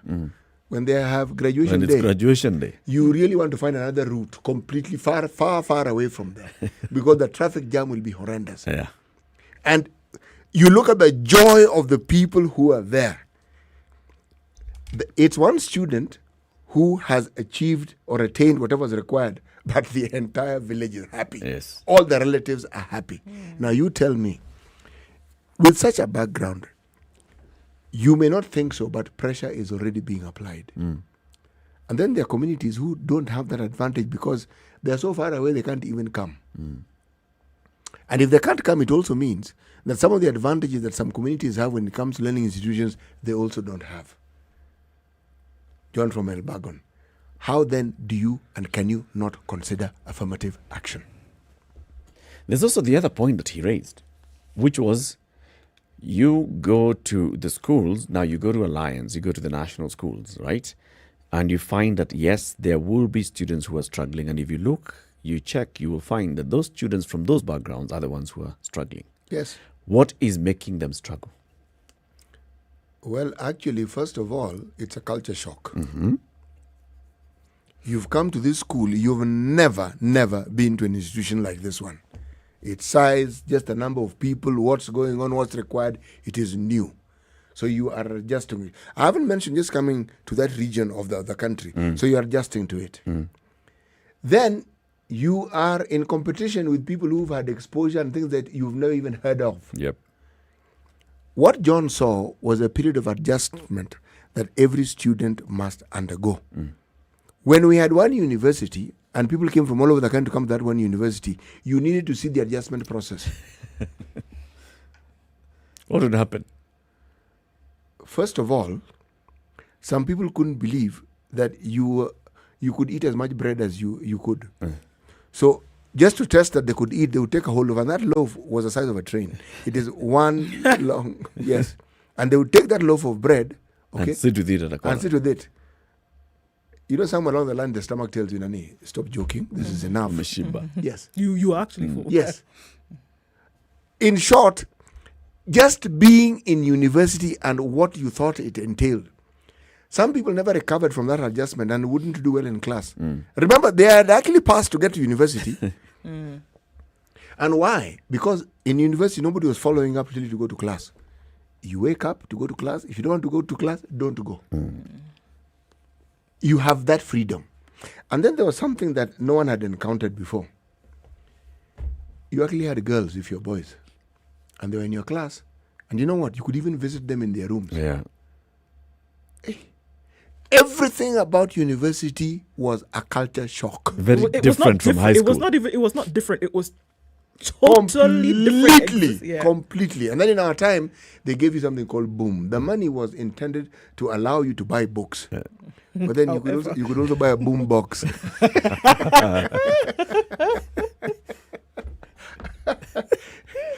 Everything about that place. So here you are, several hundred kilometers from your parents. Yes. That means the people who you feel answerable to. Yes. You have all this freedom and you have money. Yes. And you're in a city that has all the anasas of dunia. Yes. And then in that year, there are probably just two people whom you know from your village.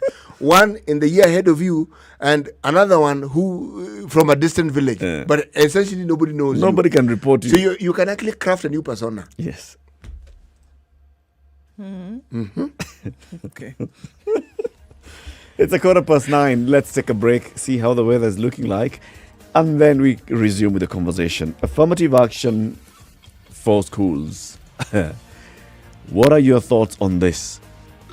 We'll be hearing from John because we want to hear his experience.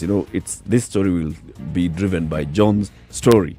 So John, just call in John from Elbagon, and then we start the conversation from there. It's 9:15. This is Kenya's biggest conversation, the Situation Room. Yes, have you logged on to this challenge? And this is the John. What's that website, John? GenerationNextChallenge.com. It's kept my mind completely. Well, it gives you access to the Kenya National Challenge, where students from kindergarten through 11th grade will acquire a deeper understanding of math, computer science, robotics, sharpening their computational skills and nurturing their creative abilities by connecting math to life. Register your child today. GenerationNextChallenge.com. This is the Situation Room, the only way to start your day. Spice up your life. 24/7, around the world, non-stop. This is Spice FM.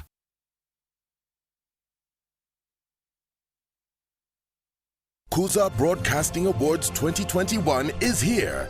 KTN Home has been selected as the People's Choice TV station, and we need your help to bring the award home. To vote for KTN Home as your favorite broadcaster in the People's Choice Award category, SMS the word Kuza to 15601 and follow the prompts. Voting ends on 23rd April 2021. Voting is absolutely free.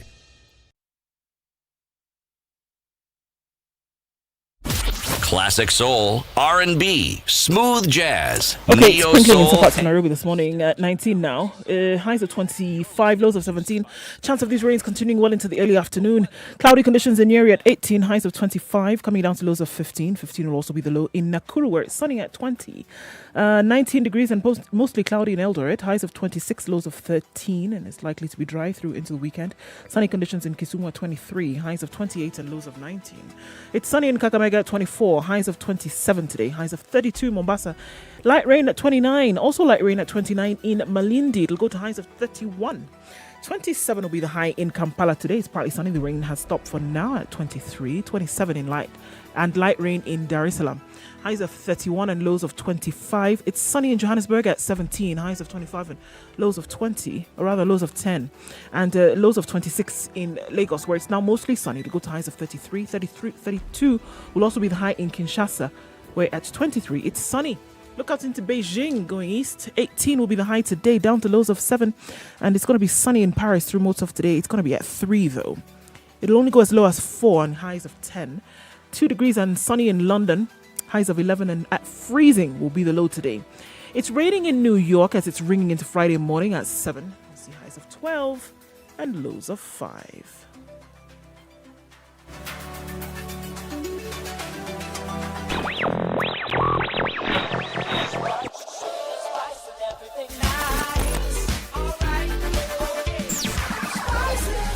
Spice up your life. Mature, intelligent talk every morning. Spice up yourself.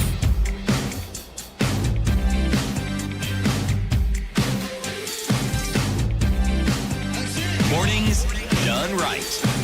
94.4 Okay, so let's go to the Spice phone FM, lines. Before we Nairobi. hear from John, who's on the line, let's hear from Kathy calling in from Nairobi. Good morning.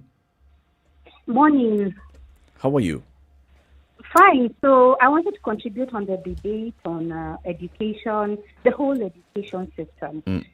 So I was one of those A students when I was growing up. Did very well, did those dream courses and went into these dream careers. So when I started raising my children, I expected the same. Yep. So the firstborn with a lot of bashing did not disappoint. He also is now in a top college doing something very good, top scholarship and such things. Come to my second child. ADHD dyslexic, dysgraphia, meaning 0 on education. At the current system that we have right now and in the current format. It took me years of frustration and wondering where are the A's to realize that he's not the kind that can thrive in a classroom because he learns at a slower pace. He can't write. Teachers were always frustrated saying we need to make him repeat 2 classes. So I saw a psychologist and got him out of the formal education system and took him to homeschool. And he's thriving in his own pace. So I feel so sad that there are many children out there, even the ones who work with in school, who probably didn't do well, but all they needed was a little extra time. Extra time to do the exam, extra help to do the exam. And I did my research, and so there are countries that allow people to be assisted to sit exams in that they are read for the question and they dictate the answer. And it is written by somebody else. There are others who are allowed to do the exam much longer. My son may not be able to sit through an exam for 2 hours, but you give him 5 hours, he'll finish it and probably do okay. Right. But we don't have that. So I realize that this does not, it's what we have right now, but we need systems of identifying children who would do better in another maybe set up and see how we can help them. Very, very, very valid points there, Kathy, and thank you very much. Because yes, indeed, there are very many parents who actually, you are lucky that you were able to think deep and hard and to identify that it was a challenge, that your child is differently abled. There are very many teachers who are not able to identify this. There are very many parents who are not able to identify this. And so the child is basically frustrated as they grow up and as they go through education. And you know what will happen? They'll just rebel. Exactly. And even when my son was in school setup, he was very unruly and always fighting with everybody else. But the minute we put him in a setup of homeschooling where he was learning at his own pace, there was no competition, he's now somebody's paying close attention to him, he's an angel. So some of these kids we see even rebelling and being naughty. It's because they're in a setup where they are very frustrated, they are expected to conform to some certain standards, and they are able differently. That's very true. Thank you very much, Kathy. I have to make sure that mine still, sorry to cut you short, go ahead. still excels and grows up to be a functional adult, but using another way, not a. Sure. That's true. That's very true. We'll discuss this as we continue the conversation. John is on the line. John. Yes, yes, I'm here. Okay. Now, several things. Yeah. Miss Mwalimu City said that some of these things is because of the culture shock. And maybe I was experiencing a culture, what I saw was a culture shock for the students. But it was 4 years. It was not 1 year.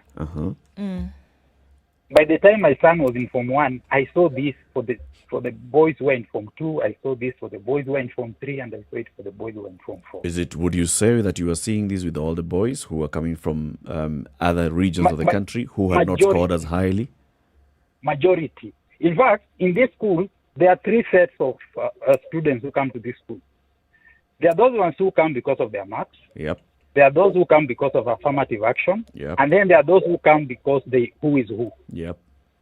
Now, the who is who and these who come because of affirmative action are the ones we discovered they were really struggling. And again, I quote again Mwalimu. Mwalimu has said children have different abilities. A child has gotten 300 or 258 in Shamahoho Primary. It's not that this child is stupid.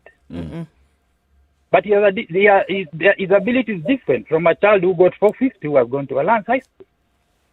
Now, you put these two people in the same class, you are disadvantaging this child who got 250 or who got 300. And I tell you why. First, the teachers in this school, they are not used to repeating a concept when they are teaching. Because the teachers, the students they have, most of the students they have, You teach them once, they get the concept. Therein lies the problem. There's the problem. Yes. I want to ask So- you, because you're giving a specific example of, and let's not even dwell on the school, but let's talk about the national schools.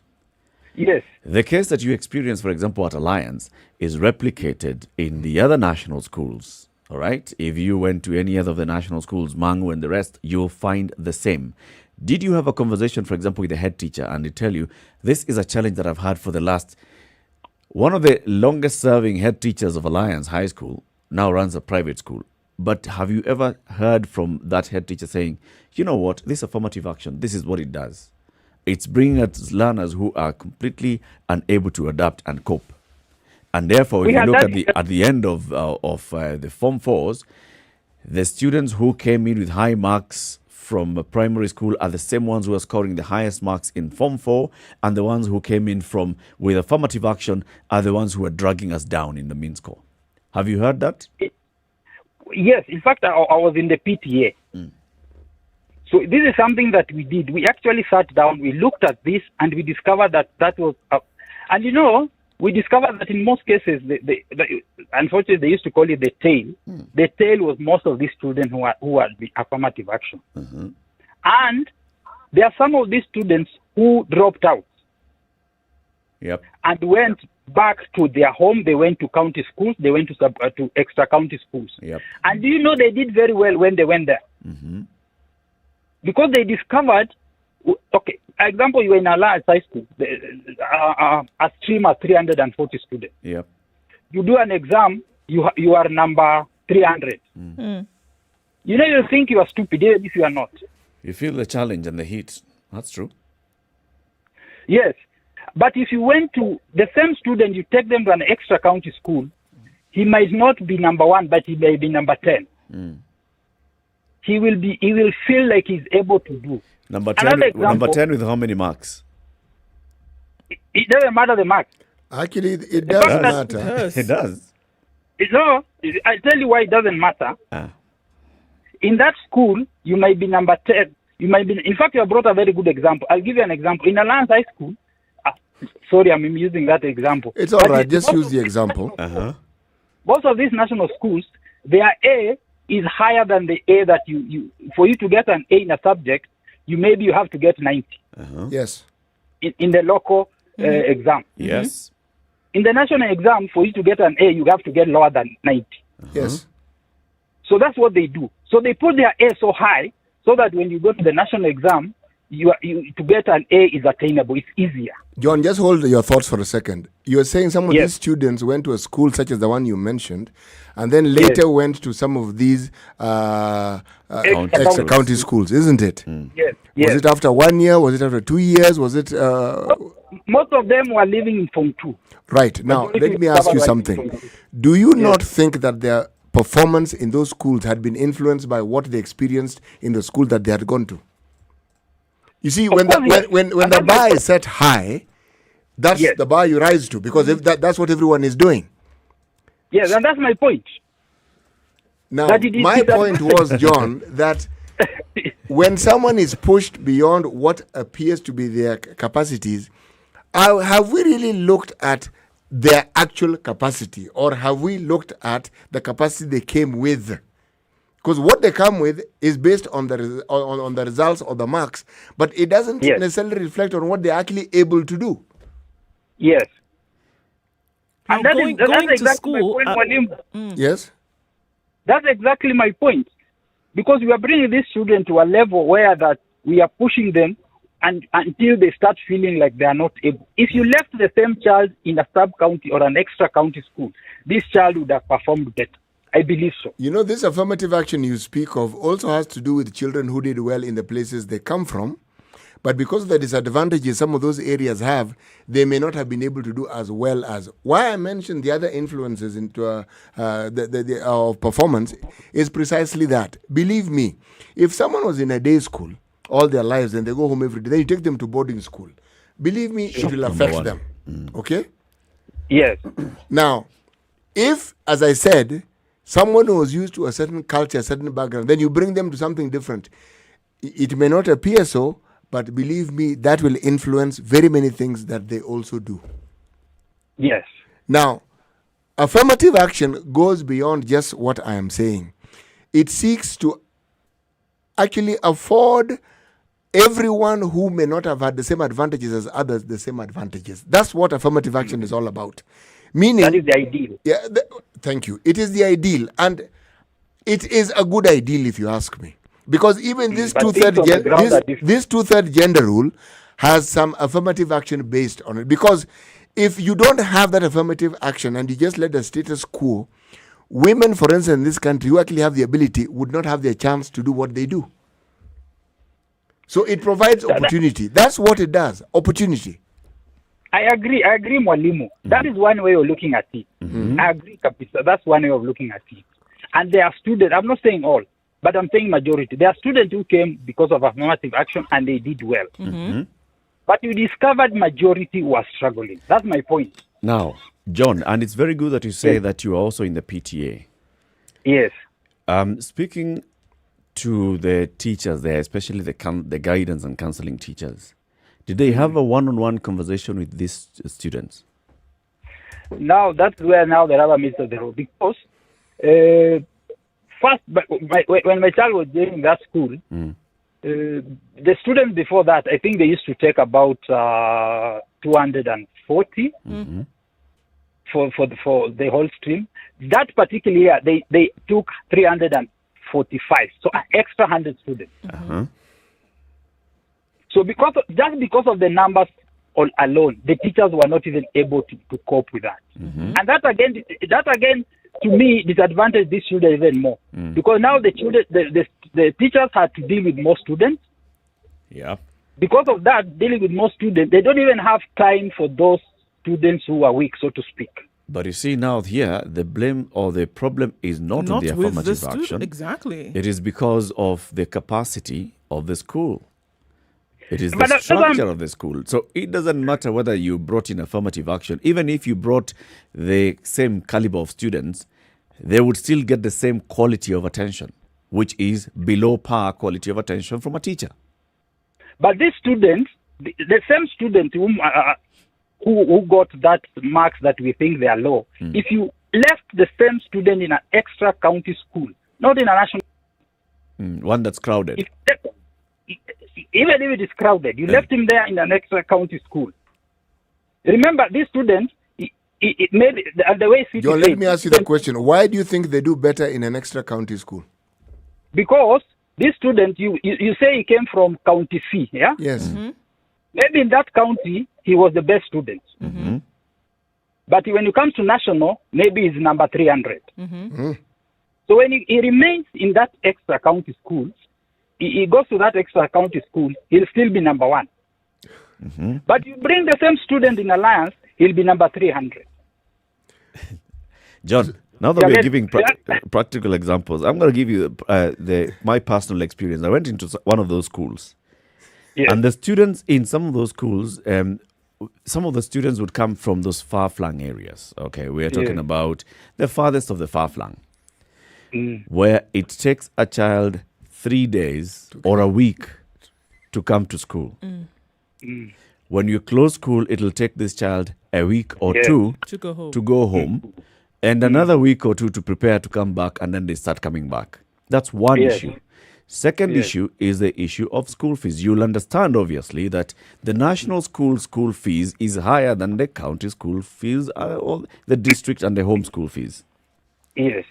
So even by the time schools are reopening, many of these students will not be able to report back to school on time on account of school fees. By the way, you have reminded me, even a case we had, like a child who was coming from Mombasa, from Taita. It was the same thing. This guy, in fact, there's a point we had to send a parent at home to look for that child. Because the child it was 3 weeks, the child had not reported. Okay. And you are just validating what I'm saying. If this child was left in Taita Taveta extra county school, he would not be having these challenges. Okay. Now, let's go now beyond that. So we are identifying the fact that there are many other factors that will affect this one child as compared to the child from an urban setting whose parents are able to afford taking them to this particular school. Yes.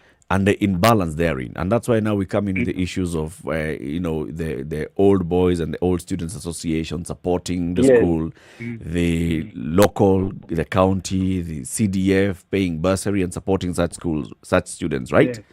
But at the end, those that finished with us are some of the biggest managers or big manager of the big organizations in the country today. And I agree. A CEO of one of the leading banks is my former classmate and is one of the students that I'm describing. I agree, Eric. The opportunity afforded that child, the advantages afforded that child because of the exposure. Yes. The level playing field afforded this child who is actually a very brilliant person and getting that opportunity. Yes. Now, do you want to say that, okay, you because of all these things, because it'll take you long to go, just stay where you are and learn from where live in that same environment. And then we say that the child from Nairobi who has gone to a good academy, was going to school by bus, was even getting support, was getting extra tuition from several teachers, will go to this national school, and we expect that they'll start now meeting in the job market later, and it'll be a level playing field. Now, Eric, you have given a very good example. That one, he came from wherever he came. He did very well. He became a CEO. But look at it this way. Another one comes from wherever he came. Because of that, the reasons you have given, 2 weeks, all that, lack of school fees, all that, he doesn't perform well. So comes to Form 4, he doesn't perform well. Is he or is she also not disadvantaged because of the affirmative action? You seem to be blaming that child's performance on affirmative action. And there's something because it was not one, there are several. There's something that I think many parents, especially modern parents, don't want to face, is simply understanding the child's abilities. And then focusing on what is best with the abilities the child has. You see, many parents want to believe that their children are capable of being rocket scientists. Or of doing anything. Of doing anything. So long as it's possible, they can do it. And that is not true. It is absolutely not true, because you then will place upon that child a burden that they'll never be able to bear, instead of looking at the reality of what the child is able to do and giving them that opportunity. There are children who breathe in and breathe out science just as I'm saying it. There are children who breathe in the other disciplines the same. There are some who mix both easily, but not everyone. There are others who do really, really, really, really well in business studies. That's their strength. So part of the understanding of taking a child to school is so that these abilities can actually be understood and children can be directed. But usually their performance helps us understand what these abilities are. Now, affirmative action actually presents something that would otherwise not be presented if it wasn't there, and that is a level playing field for people who, in ordinary circumstances, would never have that level playing field. Never, ever.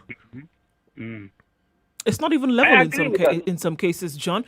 It's just a playing field whereby you would not even have the opportunity to strap up your boots. It's just a playing field where you have a chance to be able to perform. And you said something that I think is extremely important. You said that there are some children who are in this school and the teacher knows that they teach and that's it. And they don't even have time to do any kind of further impartation of knowledge. And that's where I'm saying responsibility lies on teachers also to be able to find out what is it in this child that I can actually bring out, as opposed to just teaching and that's it. It goes beyond that. And it's a lot of work. It's extra work. But I think that now that is actually what needs to happen. It needs to happen. Because then you have a lot of people a lot of students who don't come out of their shell. And then you end up with 40-year-olds who are trying to discover something later on in life when they were forced to do something else. And then they think, this is actually what I can do and do well. How much further could we go if we nurtured this at a younger age? And it's because these teachers, they know that they are teaching a national school. To them, they don't know that among the children who have come here are not. How can they know? Actually, they know. They do know. They're just not ready to do the work. Let's just be honest. John, you cannot go through an institution that trains you to be a teacher and you don't know these things, because you are taught. You may not want to remember them, you may not want to apply them, but also you cannot have a high-performing institution without having people who actually know how to ensure people perform well, whether you are good or whether you have the ability or not. No. I agree that there are issues and instances where what you say is true. But the truth of the matter is this. Most people who end up teaching actually want to teach. There's a great number who also got there because it's just a job. And you will, yes, and you will tell the difference, because those who teach because they wanted to teach will do that so-called extra work and ensure that their students do well, because the pride of a teacher is the students. Yes. Yes. So, but my point is this, and let me repeat myself. I'm not saying that affirmative action is wrong. I'm just saying that when we do it, we should be careful that sometimes it disadvantages some children who would have done better if they were left in the extra county school or in the county schools. I think what I hear you saying is affirmative action without the necessary support structures then ends up being a failure. It ends up being out the negative. Good. Yes, it disadvantages the person you are trying to. You actually think you are helping this person, but at the end you are disadvantaging the person. On that I agree. I don't know if you have heard the story of Kiraitu. When he went to Alliance and he went for a debate in Alliance Girls, and just his accent. After the debate, he said he never spoke a word again in that school. So for him, maybe he was able to come up with it. But for some people, such a thing just kill your self-esteem for the rest of your life. Yeah. So we have to be careful. Yes, it is good, but we have to also be careful how we deal with this. Thank you. Thank you very much, John. Thank you so much, John. Let's hear the reactions to that. Good morning, callers now, 0719-012-600. Do you agree with John's perspective with regards to affirmative action at 18 minutes to 10? Let's look at the traffic and then we pick your calls. 0719-012-600. This is the Situation Room, the only way to start your day. Spice up your life.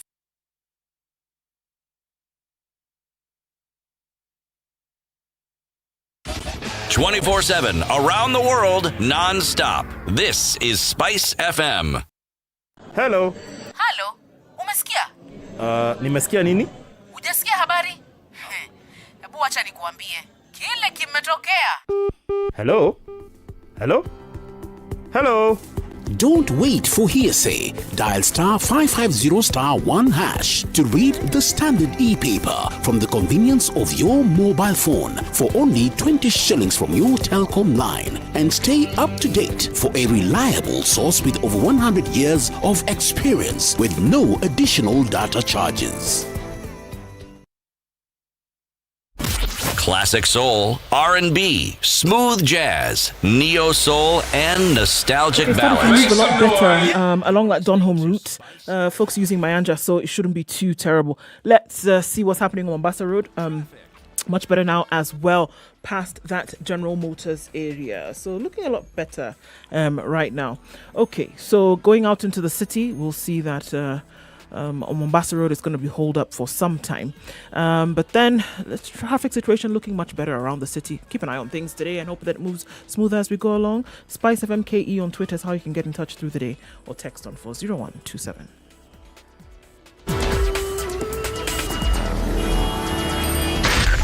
Spice FM, Nakuru.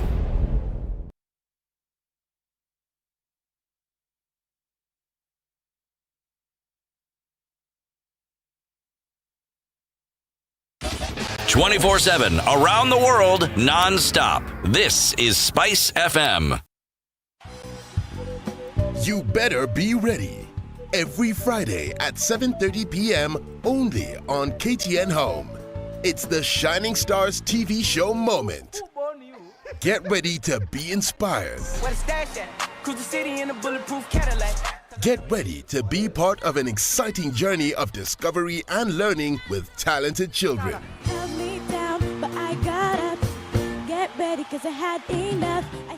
get ready to be entertained by super amazing young talent. Because hii ni yetu, from our own talented stars, hosted by #1 TV host, Sleepy David.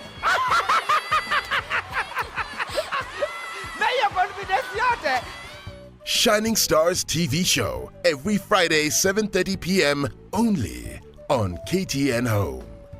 Be part of the journey. Mature, intelligent talk every morning.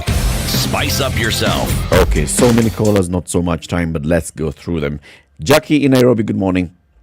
Good morning. How are you? Fine, thank you. I'd like to sort of expound on what John said and sort of coin it to what CT said about late bloomers. There is a psychological aspect linked to performance of the children. And in this, both the teachers and the parents are responsible.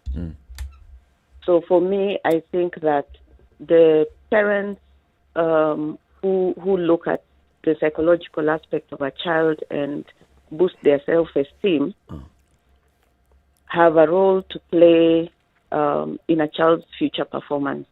That is now the late bloomers.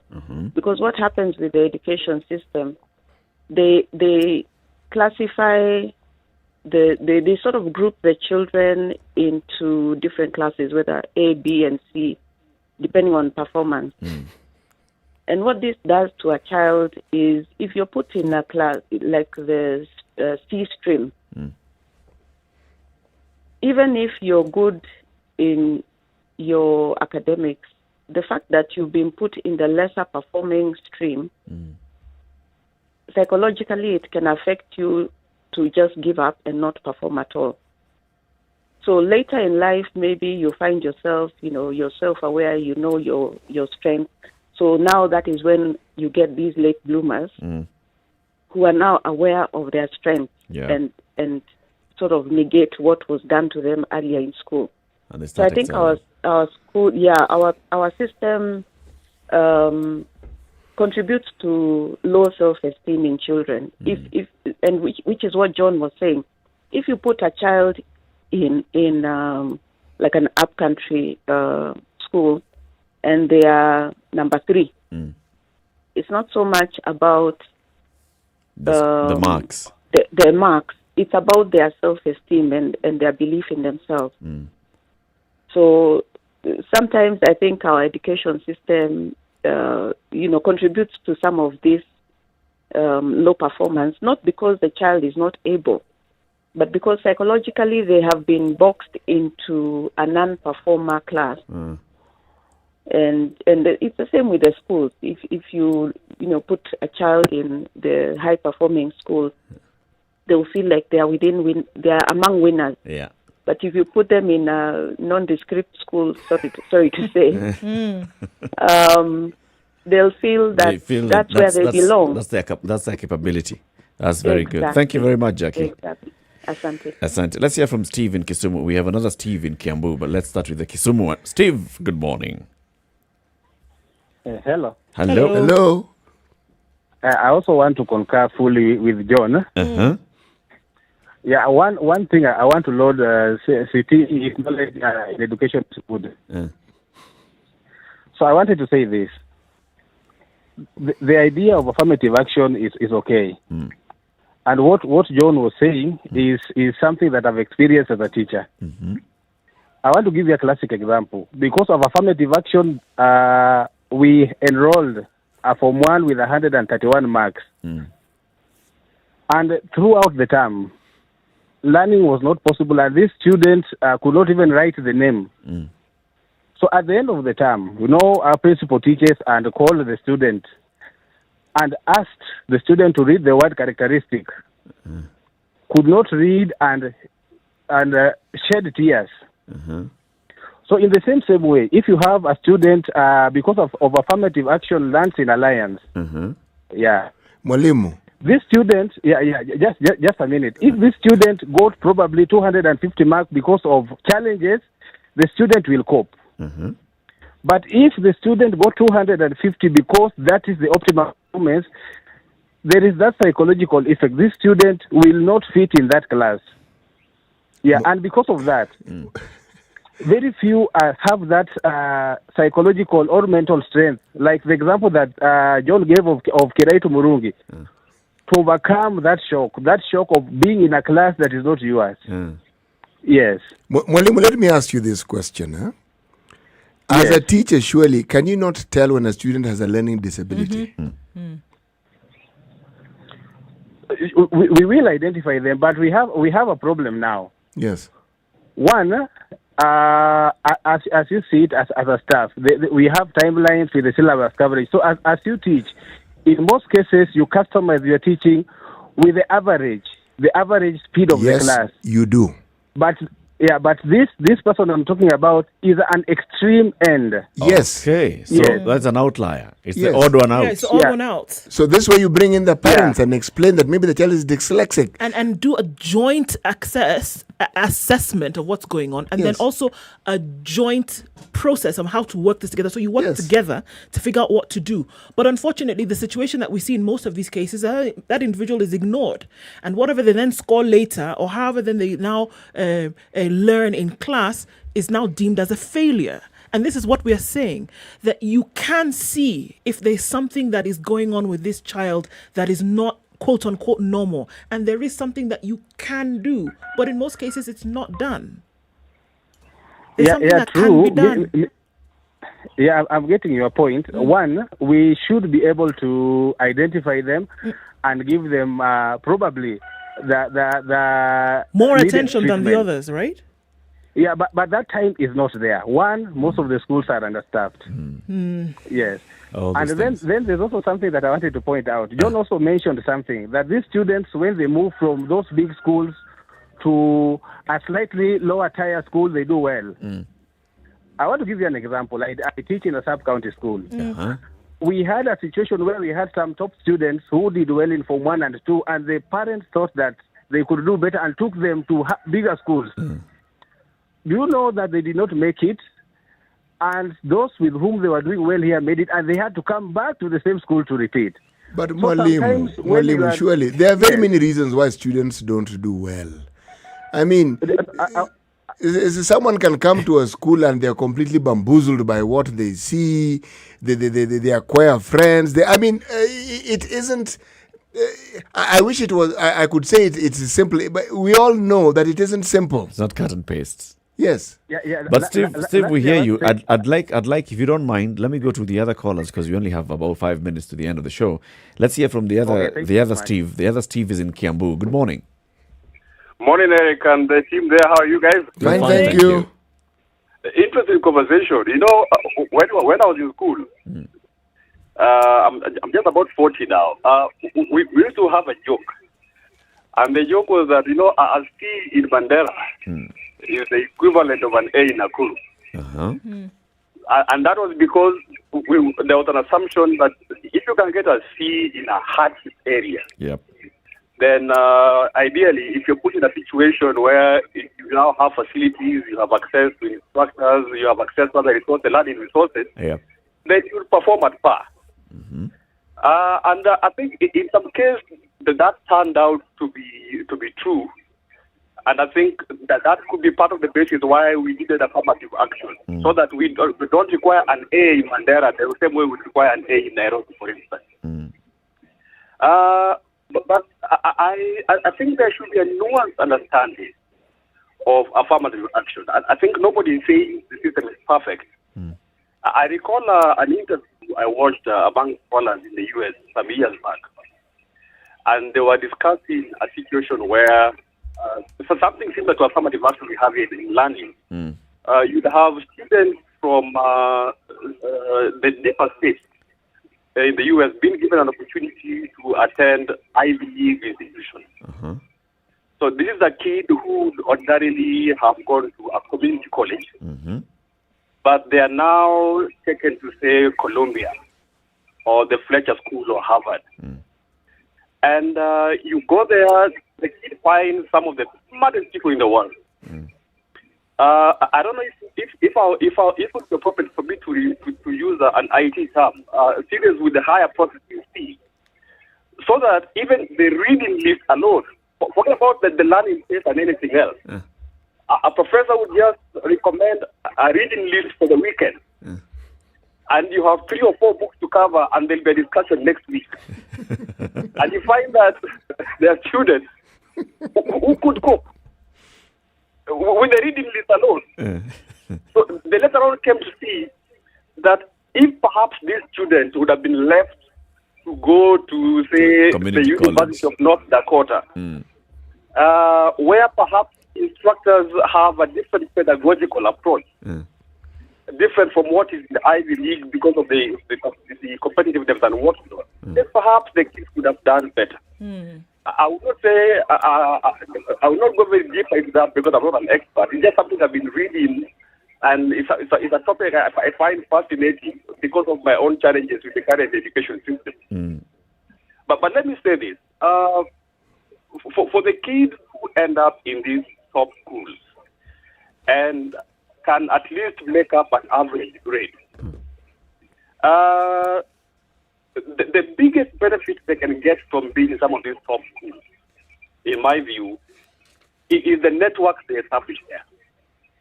Because a lot of what I've seen in my own life is that networks are important. Some of the people you go to school with are the same people you can do so many things with for the next 50 years of your life. That's true.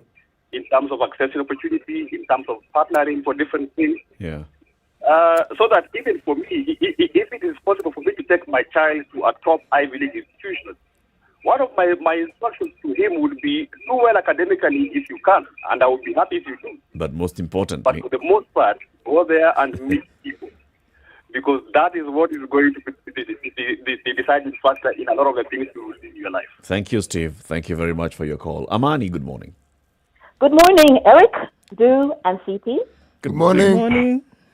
I want to congratulate all the candidates who've just passed these amazing exams. Good for them, good for their teachers, very good for the public schools, and the average was amazing in spite of all the COVID challenges. So kudos to all of them, literally. Indeed. Yeah, really, they've done really well. Very proud of them.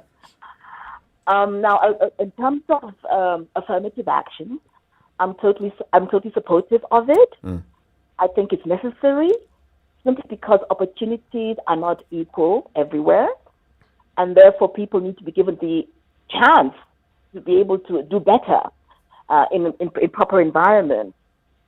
Yes, I think you have debated well about the various challenges around affirmative action, and because we do know what the issues are, we can put in an affirmative management strategy within each school, all the schools that are affected, or bring in these affirmative children, because that is what we owe them, literally. We cannot say, well, you're too busy, or it just doesn't work, or whatever. No, we have to make the effort. These are our children.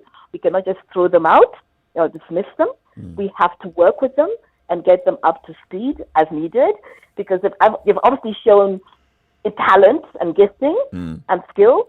So we just need to work with that, work with their strengths and improve on their weaknesses. Very true. Yeah. Now, when it comes to basically the reward system in terms of academic education, that's where the problem really lies. Because if you're going to be impoverished, if you don't have an academic education, you will do whatever it takes. Most people will do whatever it takes to get it. This happens all over the world. In America, parents cheat, lie, do whatever they need to do to get their children through, especially the Ivy League schools, whatever. Yeah, they do it because they know it'll make a huge difference to their children's future. Japan, East Asian countries, here, parents help their children cheat because they know it matters, it counts, because of the reward system. That's true. Now, if you have different rewards for those who do not have academic qualifications to a tertiary level, for instance, you're going into vocational training or polytechnics, and you can get basically the same kind of lifestyle as anybody who went through the normal academic, process to the tertiary level, you'll find there'll be no issues at all. Very true. I mean, China, 2014, China. Amani, I hate to changed- cut you short, but thank Sorry, you. your time. I beg your pardon. Yes, you've made a good point. Asante sana for your call. Okay. Thank you very much. City, we're coming to the end of the show. As we conclude on this, give us today's proverb. Lack of money is lack of friends. If you have money at your disposal, every dog and goat will claim to be related to you. Lack of money, lack of friends. So you said this is a Yoruba proverb. Yes. Yoruba. It's a Yoruba. Essentially, the sort of friends who are attracted to the wealth that you appear to have, well, let's put it this way. It can be anybody. And forget being your friend. They'll claim to be your relatives. Yeah. And we know how, according to this proverb, how unlikely that is. This one is my cousin. He said the cousin. Sister cousin. My cousin brother. Direct, so your parents are related. No. You see, Bas. where my father grew up, he used to visit their grandfather a lot. And he used to call the grandfather uncle. Bas, and that's how we are related. That's it. And it works. Of course it works. It's the truth. Is it not? It is. Thank you very much for tuning into the Situation Room this week. It's a very, very much. Join us again next week from Monday to Friday. You'll have a lovely weekend, won't you? Yeah. Double O, Olivia Otieno will be here tomorrow morning. We have this show on Saturdays. It's the Double O Direct. This Saturday from 10 a.m. on SpiceFM, join Olivia Otieno as she hosts a former investment banker who's now a financial coach and who is the CEO of the Infallible Group. Mbide Mwema will be on Double O Direct with Olivia, telling you how to invest during a pandemic. Irrespective of the amount of capital that you have, you can still invest. So is it 5,000 or 500,000? That's a burning hole in your pocket. Maybe it's even more. It's a special investment edition tomorrow on Double O Direct. It's a show by a woman, hosting women, playing music by women. It's the entire 100% whole 9 yards. See you on Monday. Have a lovely weekend. It's now 2 minutes after 10.